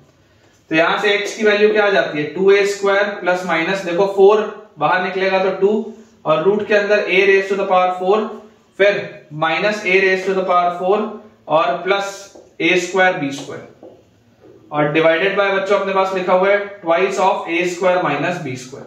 क्लियरली 2 से एक फैक्टर कैंसिल आउट हो गया, ये a की पावर 4 माइनस a की पावर 4 भी कट गया, तो आपके पास बचा क्या, आपके पास यार यहां पर बचा है a स्क्वायर b स्क्वायर, बाहर निकलेगा रूट से तो a भी बन के निकलेगा, a और b पॉजिटिव है, तो अपने पास आ जाएगा a square plus minus ab upon a square minus b square, ये अपने पास है a square plus minus ab upon a square minus b square, ठीक है। ये अपने पास बच्चों देखो चीज लिखी है, इसको अगर हम सिंप्लीफाई करें तो x की वैल्यू अपने पास आ जाती है a square plus ab by a square minus b square, और आ जाती है x की value a square minus ab by a square minus b square. Clearly मुझे दिख रहा है a अगर मैं बाहर निकालूंगा तो a plus b upon a minus b into a plus b, ये अपने पास आएगा, ये कैंसिल आउट होगा, तो यहां से x की वैल्यू आ जाएगी a by a minus b सबसे पहले। वैसे ही अगर मैं यहां से देखूंगा तो यहां से मेरे पास आ जाएगा a बाहर, तो अंदर आ जाएगा a minus b upon a square minus b square को आप लिख सकते हैं a minus b into a plus b, a minus b into a plus b, तो a माइनस b से a माइनस b कटेगा तो x की वैल्यू आ जाएगी a by a plus b। अब बच्चों जरा सोच के आप देखो कि अगर a और b दोनों पॉजिटिव है तो a माइनस b और a divided by a minus b, यार ये 0 से 1 के बीच में थोड़ा ना होगा, ये 0 से 1 से बीच में थोड़ा ना होगा। अगर आप बोल रहे हैं कि x belongs to 0 to 1, a by a minus b अगर आप लिख रहे हो तो यार ये जो नीचे वाली पूरी चीज है, ये नीचे वाली जो बेटा पूरी चीज है, आइदर ये पूरी चीज नेगेटिव होगी नीचे वाली, अगर मान लो b बड़ा हो गया a से, सुनना ध्यान से, अगर बेटा b बड़ा हो गया a से तो या तो ये पूरी चीज नेगेटिव होगी, तो ये कंप्लीट चीज नेगेटिव आ जाएगी क्योंकि ये तो पॉजिटिव है, या आप क्या बोल सकते हैं, और ये जो बेटा पूरी चीज होगी वो a से छोटी होगी, ये जो पूरी की पूरी चीज होगी वो a से छोटी होगी। क्यों a से छोटी होगी, क्योंकि a माइनस b आप कर रहे हैं, अगर a बेटा है और b अगर a से छोटा था तो a माइनस b जो भी होगा वो a से तो छोटा ही होगा, क्योंकि a में से आपने कुछ चीज को सब्ट्रैक्ट किया, तो आप a डिवाइडेड बाय a से छोटा करोगे तो ये पूरी चीज 1 से बड़ी आ जाएगी, x की वैल्यू 1 से बड़ी आ जाएगी यहाँ पर, this implies x will be greater than 1 and this implies x will be less than 0। यार ये वाला केस तो रिजेक्ट होगा, this case will be rejected. ये बहुत इंपॉर्टेंट चीज मैं बोल रहा हूं, अक्सर बच्चे कंफ्यूज हो जाते हैं। ये वाला केस आपका रिजेक्ट हो जाएगा। क्यों रिजेक्ट हुआ, ध्यान से सुन लो वापस से। अगर b बड़ा हुआ तो ये पूरी चीज नेगेटिव होगी, ये पूरी चीज नेगेटिव होगी, तो आपके पास x नेगेटिव आ जाएगा। और अगर b छोटा हुआ तो a माइनस b जो होगा वो a से छोटा होगा, तो ये पूरी चीज 1 से बड़ी हो जाएगी। लेकिन आपको x चाहिए 0 से 1 के बीच में, जो सिर्फ यहां से आएगा, जो सिर्फ यहां से आएगा a by a plus B, क्योंकि a प्लस बी जो भी होगा वो a से बड़ा होगा, तो ये पूरी चीज 0 से 1 के बीच में आएगी। तो ये आपके पास आ गया इसका क्रिटिकल पॉइंट। अब जैसी बच्चों मेरे पास क्रिटिकल पॉइंट आ गया, मुझे बोला जा रहा है find the greatest and the least value of fx इस इंटरवल में, और आपके पास लिखा हुआ है a by a plus B. ये आपका क्रिटिकल पॉइंट है। मैं आपको बोलता हूं कि यार अपन नंबर लाइन बना के एक बार देख लेते हैं जल्दी से क्या आता है। तो इसको बेटा क्लियर अपन कर लेते हैं थोड़ा सा। यहां से देखिए आपके पास आ क्या रहा है, अगर आप ध्यान से इसको ऑब्जर्व करेंगे तो देखिए ये आपका है नंबर लाइन। क्रिटिकल पॉइंट आपके पास आ रहा है सिर्फ एक, which is a by a plus B. केवल एक क्रिटिकल पॉइंट है which is a by a plus B, और a by a plus B जो भी है वो 0 और 1 के बीच में, 0 और 1 के बीच में। अब जरा मुझे बेटा आप सोच के बताइएगा ध्यान से कि फंक्शन की वैल्यू अगर आप 0 से थोड़ी सी बड़ी रखो, 0 से थोड़ी सी बड़ी, तो 0 प्लस पर इसकी वैल्यू किधर जा रही होगी? 0 प्लस पर अगर आप देखोगे, है ना, लिमिट x अप्रोचेस 0 प्लस, तो 0 प्लस पर आप फंक्शन लिख रहे हैं a स्क्वायर बाय x और plus b square by 1 minus x। तो यार देखो जब आप 0 प्लस रखोगे तो 0 प्लस पर ये वाली पूरी चीज तो इनफाइनाइट की तरफ जाएगी, 0 प्लस पर ये पूरा इनफाइनाइट की तरफ जाएगा, और ये पूरा b स्क्वायर की तरफ जाएगा, मतलब ये पूरा इनफाइनाइट की तरफ जा रहा है। फिर अगर बेटा आप बोलते हो लिमिट x अप्रोचेस 1 माइनस 1 से थोड़ा सा पहले अगर आप बोलोगे तो a square by x plus b square by 1 minus x। अब 1 माइनस अगर आप यहां पर कुछ भी रखोगे तो ये वाला जो पूरा फैक्टर है ये इनफाइनाइट की तरफ जाएगा 1 माइनस पे। 1 माइनस h अगर आप रखोगे तो ये वाला पूरा फैक्टर इनफाइनाइट की तरफ जाएगा, ये वाला पूरा फैक्टर a स्क्वायर की तरफ जाएगा, तो अगेन ये पूरी चीज इनफाइनाइट की तरफ जा रही है। मतलब यार ये 0 पर भी इनफाइनाइट की तरफ जा रहा है, 1 पर भी इनफाइनाइट की तरफ जा रहा है, तो भाई साहब ऐसा ही तो बन रहा होगा ना, स्ट्रेट लाइन थोड़ा ना बन रहा होगा। सोच के देखो ना, a by a plus B में भाई साहब ये इस तरीके से ही तो बन रहा होगा। और अगर तुमको इसमें कंफ्यूजन होता है तो डबल डिफरेंशिएशन करके देख लो, आ जाएगा। लेकिन लॉजिकली समझो कि 0 पर भी ये इनफाइनाइट की तरफ जा रहा है, 1 पर भी ये इनफाइनाइट की तरफ जा रहा है, तो बीच में डिक्रीज और फिर इंक्रीज हो रहा होगा ना, ऐसे ही तो हो रहा होगा, अदरवाइज कैसे पॉसिबल। तो बहुत आसानी से देखिए आप यहां से क्या बोल सकते हैं कि इसका ग्रेटेस्ट और लीस्ट वैल्यू अगर आपको बताना है तो ग्रेटेस्ट वैल्यू तो क्या हो गया, अगर हम बात करें ग्रेटेस्ट वैल्यू की तो हमको यार दिखाई देता है कि ग्रेटेस्ट वैल्यू तो इसका इनफाइनाइट है। Greatest value approaches infinity as x approaches 0 plus and as x approaches 1 minus. 0 plus और 1 माइनस की तरफ ये जो पूरी चीज है ये इनफाइनाइट की तरफ जा रही है। और इसका लीस्ट वैल्यू कहां आएगा इस इंटरवल में? इसका बच्चों लीस्ट वैल्यू आ जाएगा at x equal to a by a plus B. इसका लीस्ट वैल्यू आ जाएगा at x equal to a by a plus B. तो यार आप f of a by a plus B निकाल के देख लो। फंक्शन की वैल्यू अगर आप देखोगे a by a plus b पर, तो हमारे पास क्या आ जाता है, फंक्शन की वैल्यू हमारे पास आ जाती है, यहां से अगर हम रखें तो a square divided by x की जगह a by a plus B, तो a प्लस बी ऊपर आ जाएगा घूम के, और plus b square divided by 1 minus x की जगह a by a plus B.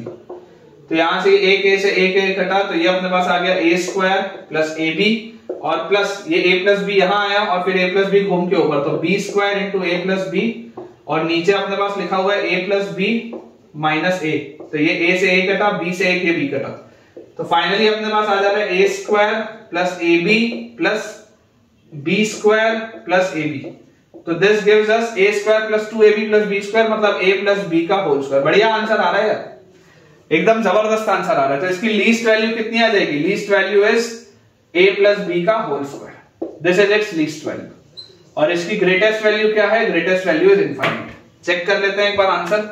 मेरे हिसाब से अच्छा क्वेश्चन था ये, तुमको कैसा लगा मुझे कमेंट से बताना। क्रिटिकल पॉइंट है a by a plus b, बिल्कुल सही है। और इसका बेटा जो ग्रेटेस्ट वैल्यू आ रहा है, ग्रेटेस्ट वैल्यू एग्जिस्ट नहीं करेगा क्योंकि वो इनफाइनाइट की तरफ जा रहा है, 0 प्लस पे और 1 माइनस पे, ये बात बिल्कुल सही है। 0 प्लस पर भी प्लस इंफिनिटी की तरफ जाएगा, 1 माइनस पर भी ये प्लस इंफिनिटी की तरफ जाएगा, और फंक्शन की value a by a plus b पर आ जाएगी लीस्ट, और लीस्ट वैल्यू आएगी a प्लस बी का होल स्क्वायर। बिल्कुल सही है बच्चों। तो ये वाला सवाल आपको कैसा लगा मुझे कमेंट्स में जरूर शेयर करें। नेक्स्ट अपने पास बच्चों इसमें सवाल लिखा है, find the maximum value of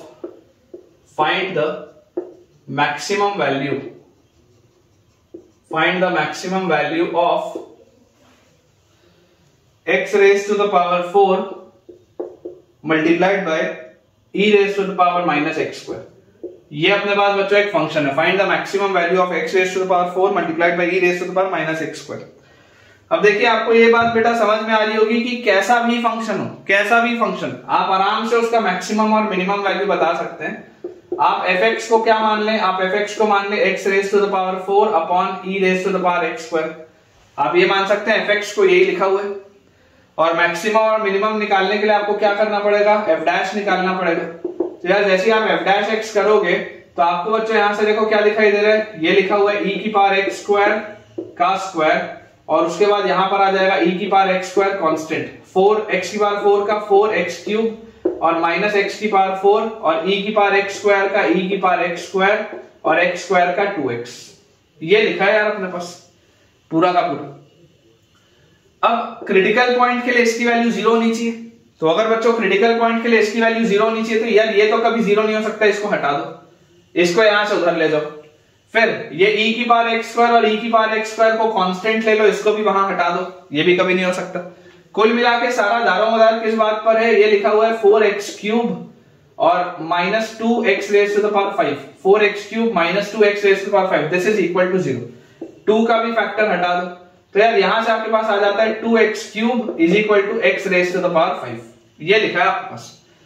तो यहां से अगर आप इसको बच्चों सॉल्व करेंगे तो आपके पास आ जाएगा x raise to the power 5 minus 2x cube is equal to 0, x cube बाहर, x square minus 2 is equal to 0। तो यहां से हमारे पास आ जाता है x की वैल्यू 0 या x की वैल्यू √2 या x की वैल्यू -√2। ये अपने पास आते हैं इसके क्रिटिकल पॉइंट्स, ठीक है, ये अपने पास आ जाते हैं बच्चों इसके क्रिटिकल पॉइंट्स। अब एक चीज आप देखो देख सकते हो कि यार ये जो फंक्शन है दिस इज ऑलवेज पॉजिटिव, ये फंक्शन जो है हमेशा ही पॉजिटिव है, ये कभी नेगेटिव तो हो ही नहीं सकता, ये फंक्शन कभी भी नेगेटिव तो हो ही नहीं सकता। अब अगर ये बेटा मेरे पास क्रिटिकल पॉइंट्स आ रहे हैं तो यार हम देखते हैं इन क्रिटिकल पॉइंट्स के आसपास की दुनिया में चल क्या रहा है।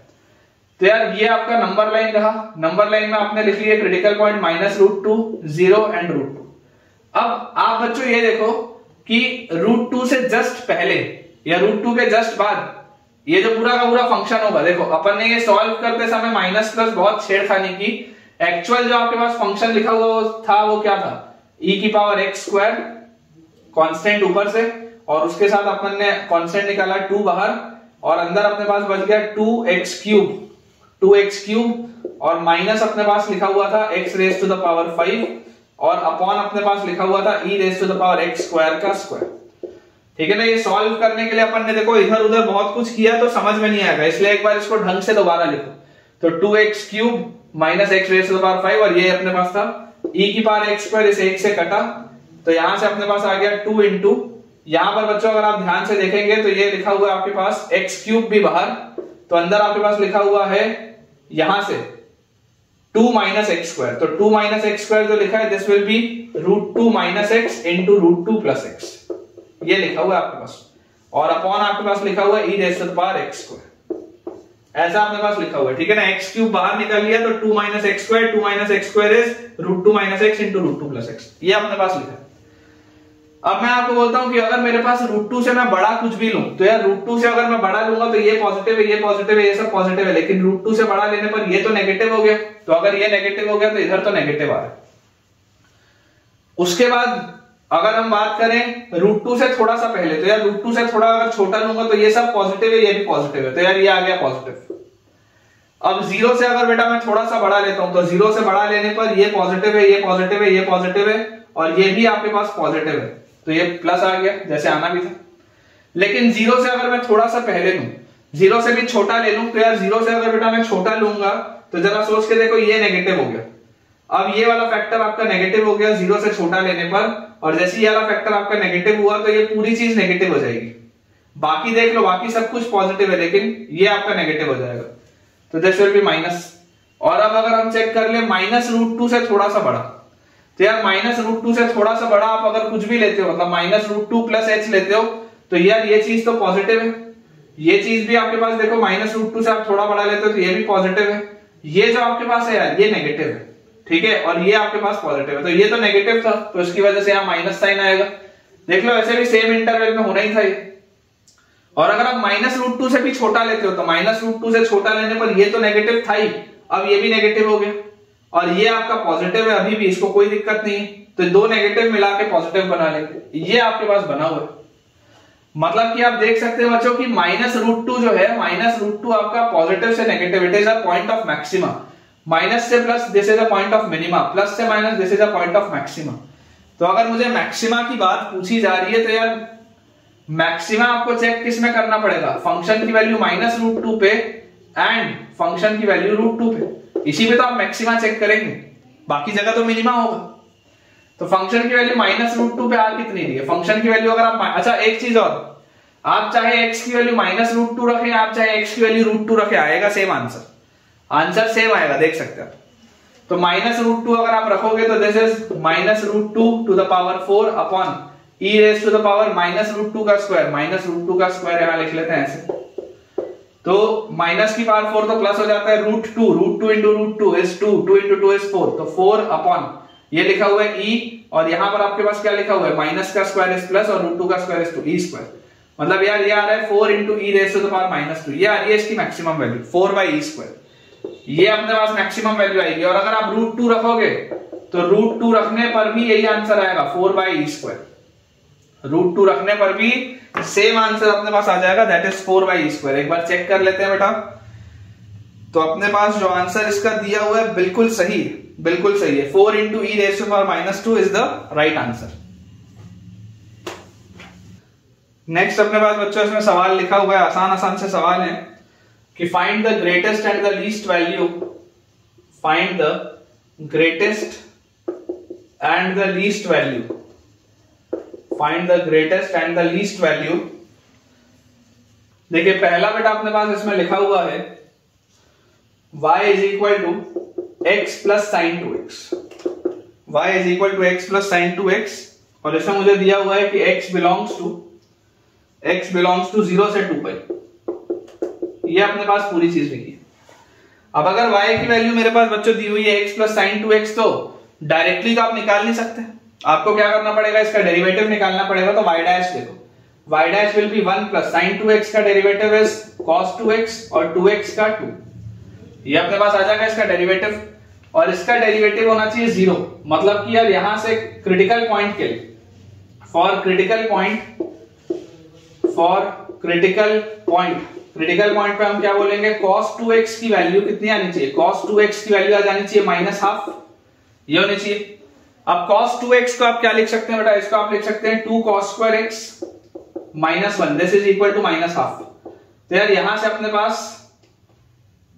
बच्चों अपने पास क्या आ जाएगा, 2 cos square x will be equal to 1 -½ इज ½ या यहां से अपने पास आ जाता है cos square x की वैल्यू 1/4, तो cos x की वैल्यू क्या आ जाती है, cos x की वैल्यू आ जाती है ½ या -½ cos x की वैल्यू हमारे पास आ जाती है ½ या -½ अब अगर बच्चों ये अपने पास आ जाती है cos x की वैल्यू इधर ½ या इसकी वैल्यू आ जाती है -½ तो आप इसका ग्राफ अब बना के देखें कि ये वैल्यूज हो कहां पर रही हैं। 0 से 2 पाई का आपके पास इंटरवल है, तो यार 0 से 2 पाई में इसकी वैल्यू ½ 2 बार आएगी, ठीक है, एक तो cos ऑफ π/3 आएगा ½ और एक आपके पास आएगा 2π - π/3 मतलब 5π/3, ये दो जगह पर आपके पास ½ आएगा, ठीक है ना, ये वाला पॉइंट है आपका 2π का, 2π - π/3 अगर आप करोगे तब आएगा 5π/3 पे ½ क्योंकि cos ऑफ π - देखिए cos ऑफ π/3 कितना होता है, cos 60 जिसकी वैल्यू ½ होती है, और cos ऑफ 2π - π/3 भी कितना होता है, cos π/3 जो कि ½ होता है, और इसकी वैल्यू -½ आएगी अगेन 2 बार,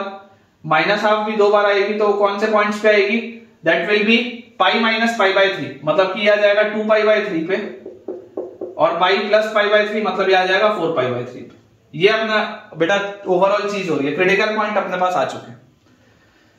तो यार देखो अपने को वैल्यू जो चेक करने की जरूरत है वो किस पे चेक करना है अपने को, फंक्शन की वैल्यू 0 पर कितनी आ रही है, बाउंड्री पॉइंट पे अगर मैं देखूं तो 0 पर इसकी वैल्यू आ रही है 0, फंक्शन की वैल्यू 2π पर कितनी आ रही है, बाउंड्री पॉइंट पे अगर हम देखें तो 2π रखने पर इसकी वैल्यू आ जाएगी 2π, फंक्शन की वैल्यू पाई बाय 3 पर कितनी आ रही है, पाई बाय 3 पर, तो पाई बाय 3 पर आप इसकी वैल्यू बोलोगे पाई बाय 3 और plus sine of 2 into pi by 3, तो साइन 2 पाई बाय 3 होता है sine of pi minus pi by 3, sine of pi minus pi by 3 sine pi by 3, sine 60 is √3/2, ये इसकी वैल्यू आएगी। सिमिलरली फंक्शन की value 2 pi by 3 पर क्या आएगी, तो 2 पाई बाय 3 पर इसकी वैल्यू आ जाएगी 2 pi by 3 plus sine of 2 into 2 pi by 3 मतलब साइन 4 पाई बाय 3, तो पाई प्लस पाई बाय 3, तो ये अपने पास आ जाएगा माइनस साइन पाई बाय 3 मतलब माइनस √3/2, ये आ जाएगा। वैसे क्रिटिकल पॉइंट है 4 पाई बाय 3, तो y इज इक्वल टू क्या आ जाएगा 4 पाई बाय 3, आप जैसे रखेंगे तो 4 पाई बाय 3 और ये अपन ने एक सेकंड लिख लेते हैं कौन से पे अपन निकाल रहे हैं, ये अपन निकाल रहे हैं फंक्शन की वैल्यू 4 पाई बाय 3 पे, तो this will be 4 pi by 3 plus sine of 2 into 4 pi by 3 मतलब कि sine of 8 pi by 3, sine of 8 pi by 3 क्या होता है 2 पाई प्लस 2 पाई बाय 3 और इसको सिर्फ साइन ऑफ 2 पाई बाय 3 मतलब पाई माइनस पाई बाय 3, तो आपके पास ये आ जाएगा sine pi by 3 sine 60 is √3/2। Solve बेटा करके देख लेना, मैं तो ओरल कैलकुलेशन कर रहा हूं, आप चाहें तो सॉल्व करके देख लेना। जैसे आप 4 पाई बाय 3 यहां रखेंगे 8 पाई बाय 3 होगा, वो कट कटा के यही आएगा। एंड फाइनली अपने पास है फंक्शन की वैल्यू एट 5 पाई बाय 3, तो this will give us 5 pi by 3 और प्लस 2 इंटू 5 पाई बाय 3, तो 2 into 5 pi by 3 will be 10 pi by 3, तो 10 पाई बाय 3 को बेटा आप कैसे लिख सकते हैं, देखिए आप उसको लिख सकते हैं 6 पाई और प्लस 4 पाई बाय 3, तो 2 पाई प्लस आपके पास आ जाएगा 4 पाई बाय 3, तो पाई प्लस पाई बाय 3, तो अपने पास बच्चों यहां से आ जाएगा माइनस साइन पाई बाय 3, तो माइनस √3/2, ये आना चाहिए। अगर मेरा कैलकुलेशन सही है तो ये चीज अपने पास आनी चाहिए। अब अपन ने देखो सारी वैल्यूज निकालनी, आपसे पूछा जा रहा है इसमें ग्रेटेस्ट और लीस्ट क्या है, तो बच्चों सबसे पहली बात देखो आपको समझनी पड़ेगी कि यार सबसे जो बड़ी वैल्यू मुझे दिखाई देती है, मुझे तो यार सबसे छोटी वैल्यू अगर मैं बोलूं तो सबसे छोटी वैल्यू तो 0 है, ये यार ये तो लीस्ट दिखता है, इसमें तो कोई बात ही नहीं, क्योंकि बाकी सारी चीजें ही पॉजिटिव है। और अगर हम बात करें ग्रेटेस्ट वैल्यू की, तो यार ग्रेटेस्ट वैल्यू में देखो ये आपके पास लिखा हुआ है 2 पाई, ठीक है, और उसके बाद बीच में कोई भी ऐसा है कि 2 पाई मतलब ऑलमोस्ट 6, 2 पाई मतलब ऑलमोस्ट 6, क्या इनमें से कोई भी ऐसा है क्या जो 6 के करीब जा रहा है, तो यार मेरे हिसाब से तो मुझे नहीं दिखता कि 6 के करीब जाता हुआ इसमें कुछ भी है। अगर आप ध्यान से बच्चों देखोगे तो यार 6 के करीब जाता हुआ तो ऐसा अलग से आपको देखो ये एक बार हो सकता है, इसको अगर आप ध्यान से सोचो तो पाई 3.14, 3.14 by 3 is around 1 into 4 is around 4, और ये जो है √3/2 ये 1 से छोटा है, यार ये 5 के आसपास ही जाएगा, ये आपका मैक्सिमम वैल्यू होगा। मतलब आप देख पा रहे हो कि यार इसका ग्रेटेस्ट और लीस्ट वैल्यू हमने इतनी मेहनत कर ली, लेकिन वो निकल के कहां आ रहा है, बाउंड्री पॉइंट पे आ रहा है। ग्रेटेस्ट और लीस्ट वैल्यू बच्चों इसका बाउंड्री पॉइंट पे आ रहा है। मैं आप सबको ये रिकमेंड करूंगा कि आप एक बार इसका ग्राफ डेस्मॉस पे बना के देखें कि आखिर 0 से 2 पाई के इंटरवल में x प्लस साइन 2x का ग्राफ दिखता कैसा है, ठीक है। तो इसका बेटा एक बार अपन आंसर चेक कर लेते हैं। अपने पास इसका आंसर दिया हुआ है कि इसकी मैक्सिमम वैल्यू आएगी एट x इक्वल टू 2 पाई, जो मैंने बोला x इक्वल टू 2 पाई में मैक्सिमम वैल्यू आएगी, और मैक्सिमम वैल्यू है भी 2 पाई, और इसकी मिनिमम वैल्यू आएगी x इक्वल टू 0 पर, और मिनिमम वैल्यू है भी 0, बिल्कुल सही, ठीक है। ये मैं आपको होमवर्क के लिए बोल रहा हूं कि आप इसका ग्राफ बनाइए, होमवर्क के लिए मैं आपको दे रहा हूं कि आप इसका ग्राफ बनाइए ढंग से, और ग्राफ बना के देखिए कि आखिर चल क्या रहा है, आखिर हो क्या रहा है, आप इसको ग्राफ बना के ट्रेस करें, ठीक है। अपन ने देखो क्रिटिकल पॉइंट्स निकाल ही दिए आपके लिए, क्रिटिकल पॉइंट्स अगर निकाल दिए तो इसमें आप अब आराम से इसका ग्राफ प्लॉट कर सकते हैं। तो ग्राफ बनाइए इसको डेस्मॉस में, है ना, डेस्मॉस में आप इसका ग्राफ बना के मुझे बताइए कि ये जो चीजें अपन ने निकाली है वो सही है या नहीं। चलिए क्लास बच्चों, सवाल अपने आज के लेक्चर का है कि अगेन आपको ग्रेटेस्ट और लीस्ट वैल्यू बतानी है। y is equal to 2 cos 2x, y is equal to 2 cos 2x minus cos 4x, y is equal to 2 cos 2x minus cos 4x, और x का जो अपने पास मूवमेंट दिया हुआ है वो बेटा लिखा है कि x बिलोंग्स टू 0 to पाई, ये अपने पास इसका मूवमेंट दिया। देखिए ध्यान से इसमें बेटा समझने की आप कोशिश करें कि यार अगर ये अपने पास इसमें सवाल लिखा हुआ है तो इसको थोड़ा सा अगर मैं सिंप्लीफाई करूं तो मेरे पास यहां से देखो क्या आ जाएगा, 2 cos 2x और माइनस cos 4x है, तो इसको आप ऐसे लिख लो 2 cos 2x और माइनस cos 4x को लिख लो आप 2 cos square 2x माइनस 1, ऐसा लिख सकते हैं। cos 2 theta is 2 cos square theta minus 1। इसको अगर हम ओपन अप करेंगे तो हमारे पास आ जाएगा minus 2 cos square 2x minus 2 cos square 2x, और उसके बाद अपने पास आएगा ये प्लस 2 cos 2x और उसके बाद आएगा +1। ये अपने पास आएगा इसको सिंप्लीफाई करने पे। और जैसी बेटा ये चीज हमने सिंप्लीफाई कर ली, मैं यार आपको बोलता हूं कि आप तो ऐसा करो, cos 2x को आप बोल दो t, आप cos 2x को बोल दो t। तो अगर आप cos 2x को बच्चों t बोल दोगे तो यार आपके पास एक नया फंक्शन बन गया। मान लो एक नया फंक्शन है ht, है ना, ये y as a function of x था, एक नया फंक्शन आपके पास बन गया ht, which is -2t² + 2t + 1, -2t² + 2t + 1। और अगर आपको ये दोनों फंक्शन को सेम करना है तो आपको बस t का वेरिएशन चेक करना है कि t का वेरिएशन कहां हो रहा होगा। तो अगर x का मूवमेंट 0 से पाई में था, देखिए अगर बेटा x का मूवमेंट 0 से पाई में था तो ये जो cos 2x लिखा हुआ है, this is basically 2 cos square x - 1, this is basically 2 cos square x - 1। तो यार आप समझिए इस बात को कि देखिए ये आपके पास इसका ग्राफ है, cos x का ग्राफ हमारे पास ये बना हुआ है। cos x का मूवमेंट कहां से कहां हो रहा है? cos x का मूवमेंट अगर मैं देखूंगा 0 से पाई में, अगर x का मूवमेंट है फ्रॉम 0 टू पाई, तो cos x एक डिक्रीजिंग फंक्शन है, उसका मूवमेंट आपके पास आ जाएगा कहां से? -1 से लेकर 1 तक। 0 से पाई में इसका मूवमेंट -1 से 1 है, तो cos square x का मूवमेंट आ जाएगा फ्रॉम 0 टू 1, इसमें ही बात नहीं है। तो 2 cos square x का मूवमेंट अपने पास आ जाएगा from 0 to 2, and 2 cos square x -1 का मूवमेंट अपने पास आ जाएगा -1 से 1, ये अपने पास आएगा है।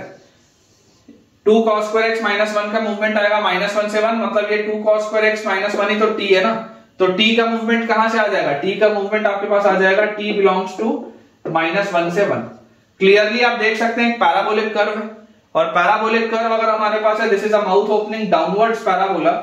तो यार माउथ ओपनिंग डाउनवर्ड्स अगर ये बेटा ये मेरे पास पैराबोला बना हुआ है, तो 0 पर इसकी वैल्यू क्या है? 0 पर इसकी वैल्यू है 1, t की वैल्यू 0 पर इसकी वैल्यू 1 है। इसका वर्टेक्स कहां आएगा? तो इसका वर्टेक्स आएगा -b/2 * a, तो इसका वर्टेक्स आएगा हाफ पे, इसका वर्टेक्स आपके पास हाफ पे आएगा। तो ये ऐसा इस तरीके का इसका ग्राफ आपके पास होना चाहिए, कुछ ऐसा आपके पास बच्चों इसका ग्राफ होना चाहिए। इसका वर्टेक्स आप देख सकते हैं, इसका वर्टेक्स कहां पर आ रहा है? Vertex comes out at half, ठीक है। अब -1 पर इसकी वैल्यू क्या होगी? तो जैसे आप -1 रखेंगे तो -1 रखते ही आपके पास ये आ जाएगा h ऑफ -1 विल बी -2 और फिर -2 और +1। तो यार ये तो कितना आ रहा है? -3 आ रहा है। -1 पर जो इसकी वैल्यू आ रही है अपने पास, that comes out to be -3, ये हो गया। और अगर मैं इसकी वैल्यू 1 पर चेक करूं, h ऑफ 1, तो h ऑफ 1 मेरे पास कितना आ जाएगा? -2 और +2 और +1। फंक्शन की वैल्यू 1 पर 1 आ रही है, तो 1 पर अगर इसकी वैल्यू 1 आ रही है, मतलब ये कुछ यहां पर होगा, यहां पर होगा। तो हमें जो जांच पड़ताल करनी है बेटा, हमें तो सिर्फ इतने इंटरवल में करनी है। हमें जो भी इसकी जांच करनी है वो सिर्फ -1 से लेकर 1 तक करनी है, इसके आगे पीछे और कुछ नहीं करना। अगर हमको सिर्फ इतने से ग्राफ में देखना है कि यार आप मुझे ये बताओ कि अगर बोला जा रहा है कि भाई इसकी ग्रेटेस्ट और लीस्ट वैल्यू क्या होगी, तो आप क्या बोलेंगे कि साहब इसकी जो ग्रेटेस्ट वैल्यू होगी, इसकी ग्रेटेस्ट वैल्यू हमारे पास कितनी आ जाएगी? ग्रेटेस्ट वैल्यू हमारे पास आ जाएगी हाफ पर, और हाफ पर इसकी वैल्यू आएगी कितनी? जैसे आप हाफ रखेंगे तो h हाफ आपके पास आ जाएगा -2/4 और +2/2 इज 1 और +1, तो 1 + 1 2 और -हाफ, 2 - हाफ इज 3/2। और इसका लीस्ट वैल्यू जो होगा, लीस्ट वैल्यू बच्चों अपने को एकदम क्लियरली दिख रहा है कि लीस्ट वैल्यू आएगी -1 पर, which comes out to be -3। तो ग्रेटेस्ट और लीस्ट वैल्यू तो अपने पास आ चुकी है, एक बार इसको चेक कर लेते हैं। तो बेटा देखिए अपने पास मैक्सिमम वैल्यू आ रही है 3/2, बिल्कुल सही है मैक्सिमम वैल्यू, और लीस्ट वैल्यू अपने पास आ रही है -3, ये भी बिल्कुल सही, ठीक है। अब अगर मान लो आपको इनके करस्पॉन्डिंग x भी निकालना हो, क्योंकि ये जो आपने निकाले ये तो t के रिस्पेक्ट में निकाला है ना, आपने इसको t के रिस्पेक्ट में निकाला है, ये आंसर सही है, ये आंसर सही है, इसमें कोई प्रॉब्लम नहीं है। लेकिन अगर मैं बोल रहा हूं कि ये कौन से x पे आ रहा है, एट विच x, तो आप देख लो h की वैल्यू हाफ थी ना, मतलब जब आपने t की वैल्यू हाफ रखी थी, t की वैल्यू जब आपने हाफ रखी थी तब ये 3/2 आया था। तो t की वैल्यू हाफ मतलब क्या है? t की वैल्यू हाफ मतलब है 2 cos square x - 1, इसकी वैल्यू हाफ है, और अगर इसकी वैल्यू हाफ है तो यहां से अपने पास आ जाएगा cos square x is equal to 1 + 1/2 is 3/2/2, 3/4। तो यहां से अपने पास क्या आ जाता है? cos x का वैल्यू आ जाता है √3/2, या cos x का वैल्यू आ जाता है -√3/2, ठीक है। आप चाहें तो इतने में भी आंसर छोड़ सकते हैं, ये t में हो रहा है। अगर मैं x भी निकालना चाहूं कि आखिर कौन से x में था, तो आप देख लें cos x की वैल्यू आ रही है √3/2 और -√3/2। अब cos ऑफ π/6 जो होता है, cos ऑफ π/6 बच्चों जो आपके पास आता है वो आता है √3/2, cos of π/6 this comes out to be √3/2। और उसके बाद है -√3/2, तो -√3/2 कब आएगा, पाई माइनस π/6 पे। तो अगर पाई माइनस π/6 पे बेटा हम बात करेंगे, ये पाई का पॉइंट है, तो -√3/2 अपने पास आ जाएगा पाई माइनस π/6 पे, तो this comes out to be 5π/6। तो यहां से आपके पास t equal to half implies x की वैल्यू आएगी π/6 एंड 5π/6, 5π/6 एंड π/6, ये दो पॉइंट्स आएंगे 5π/6 एंड π/6। तो आप यहां पर लिख भी सकते हैं कि इस पूरे की वैल्यू जो आपके पास आ रही थी 3/2, वो t इक्वल टू हाफ पे आ रहा था, ये वैल्यू थी t की। तो आप इसके लिए अगर x लिखना चाहें तो at x equal to π/6 and x equal to 5π/6, ऐसा आप इसको लिख सकते हैं। और पूरे की वैल्यू -3 कब आ रही है, जब इसकी वैल्यू -1 है। तो देख लो t की वैल्यू -1 कब आएगी, t की वैल्यू -1 मतलब 2 cos² x, -1 की वैल्यू -1। तो अगर इसकी वैल्यू -1 आपको करनी है तो यार cos x की वैल्यू 0 होनी चाहिए, जैसे इंप्लाइज cos x की वैल्यू बच्चों 0 होनी चाहिए। और अगर cos x की वैल्यू आपके पास 0 होनी चाहिए तो आप देख लो cos x की वैल्यू 0 सिर्फ एक बार हो रही है, that is at x equal to π/2। Cross check कर लेते हैं बेटा जल्दी से x की भी वैल्यूज जो अपने पास दी हुई हैं। तो अपने पास लिखा है मैक्सिमम वैल्यू एट π/6 एंड 5π/6, और मैक्सिमम वैल्यू निकल के कितनी आती है 3/2, बिल्कुल सही। Minimum value at π/2, minimum value at π/2 और मिनिमम वैल्यू निकल के कितनी आती है -3, बिल्कुल सही है।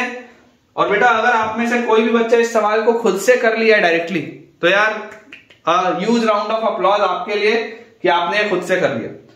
बहुत ही जबरदस्त ये क्वेश्चन था, इसमें मैं स्टार लगा देता हूं। It was a beautiful question. और आपको ये सवाल कैसा लगा मुझे कमेंट्स में बताइए कि इस सवाल ने आपको कुछ नया सिखाया या नहीं सिखाया। तो ठीक है बच्चों, विद दिस हम अपने आज के लेक्चर के एंड पे पहुंच चुके हैं। और अगर आपको आज मुझसे कुछ भी नया सीखने को मिला है तो मुझे कमेंट्स में शेयर करके बताएं कि आज आपने मुझसे क्या नया सीखा। अगर आपको आज के लेक्चर से फायदा हुआ है, अगर आपको आज का लेक्चर अच्छा लगा है तो वीडियो को लाइक करें, चैनल को सब्सक्राइब करें और दोस्तों के साथ इस चैनल को रेफर भी करें ताकि उन सबकी पढ़ाई बहुत बढ़िया तरीके से हो पाए। Thank you.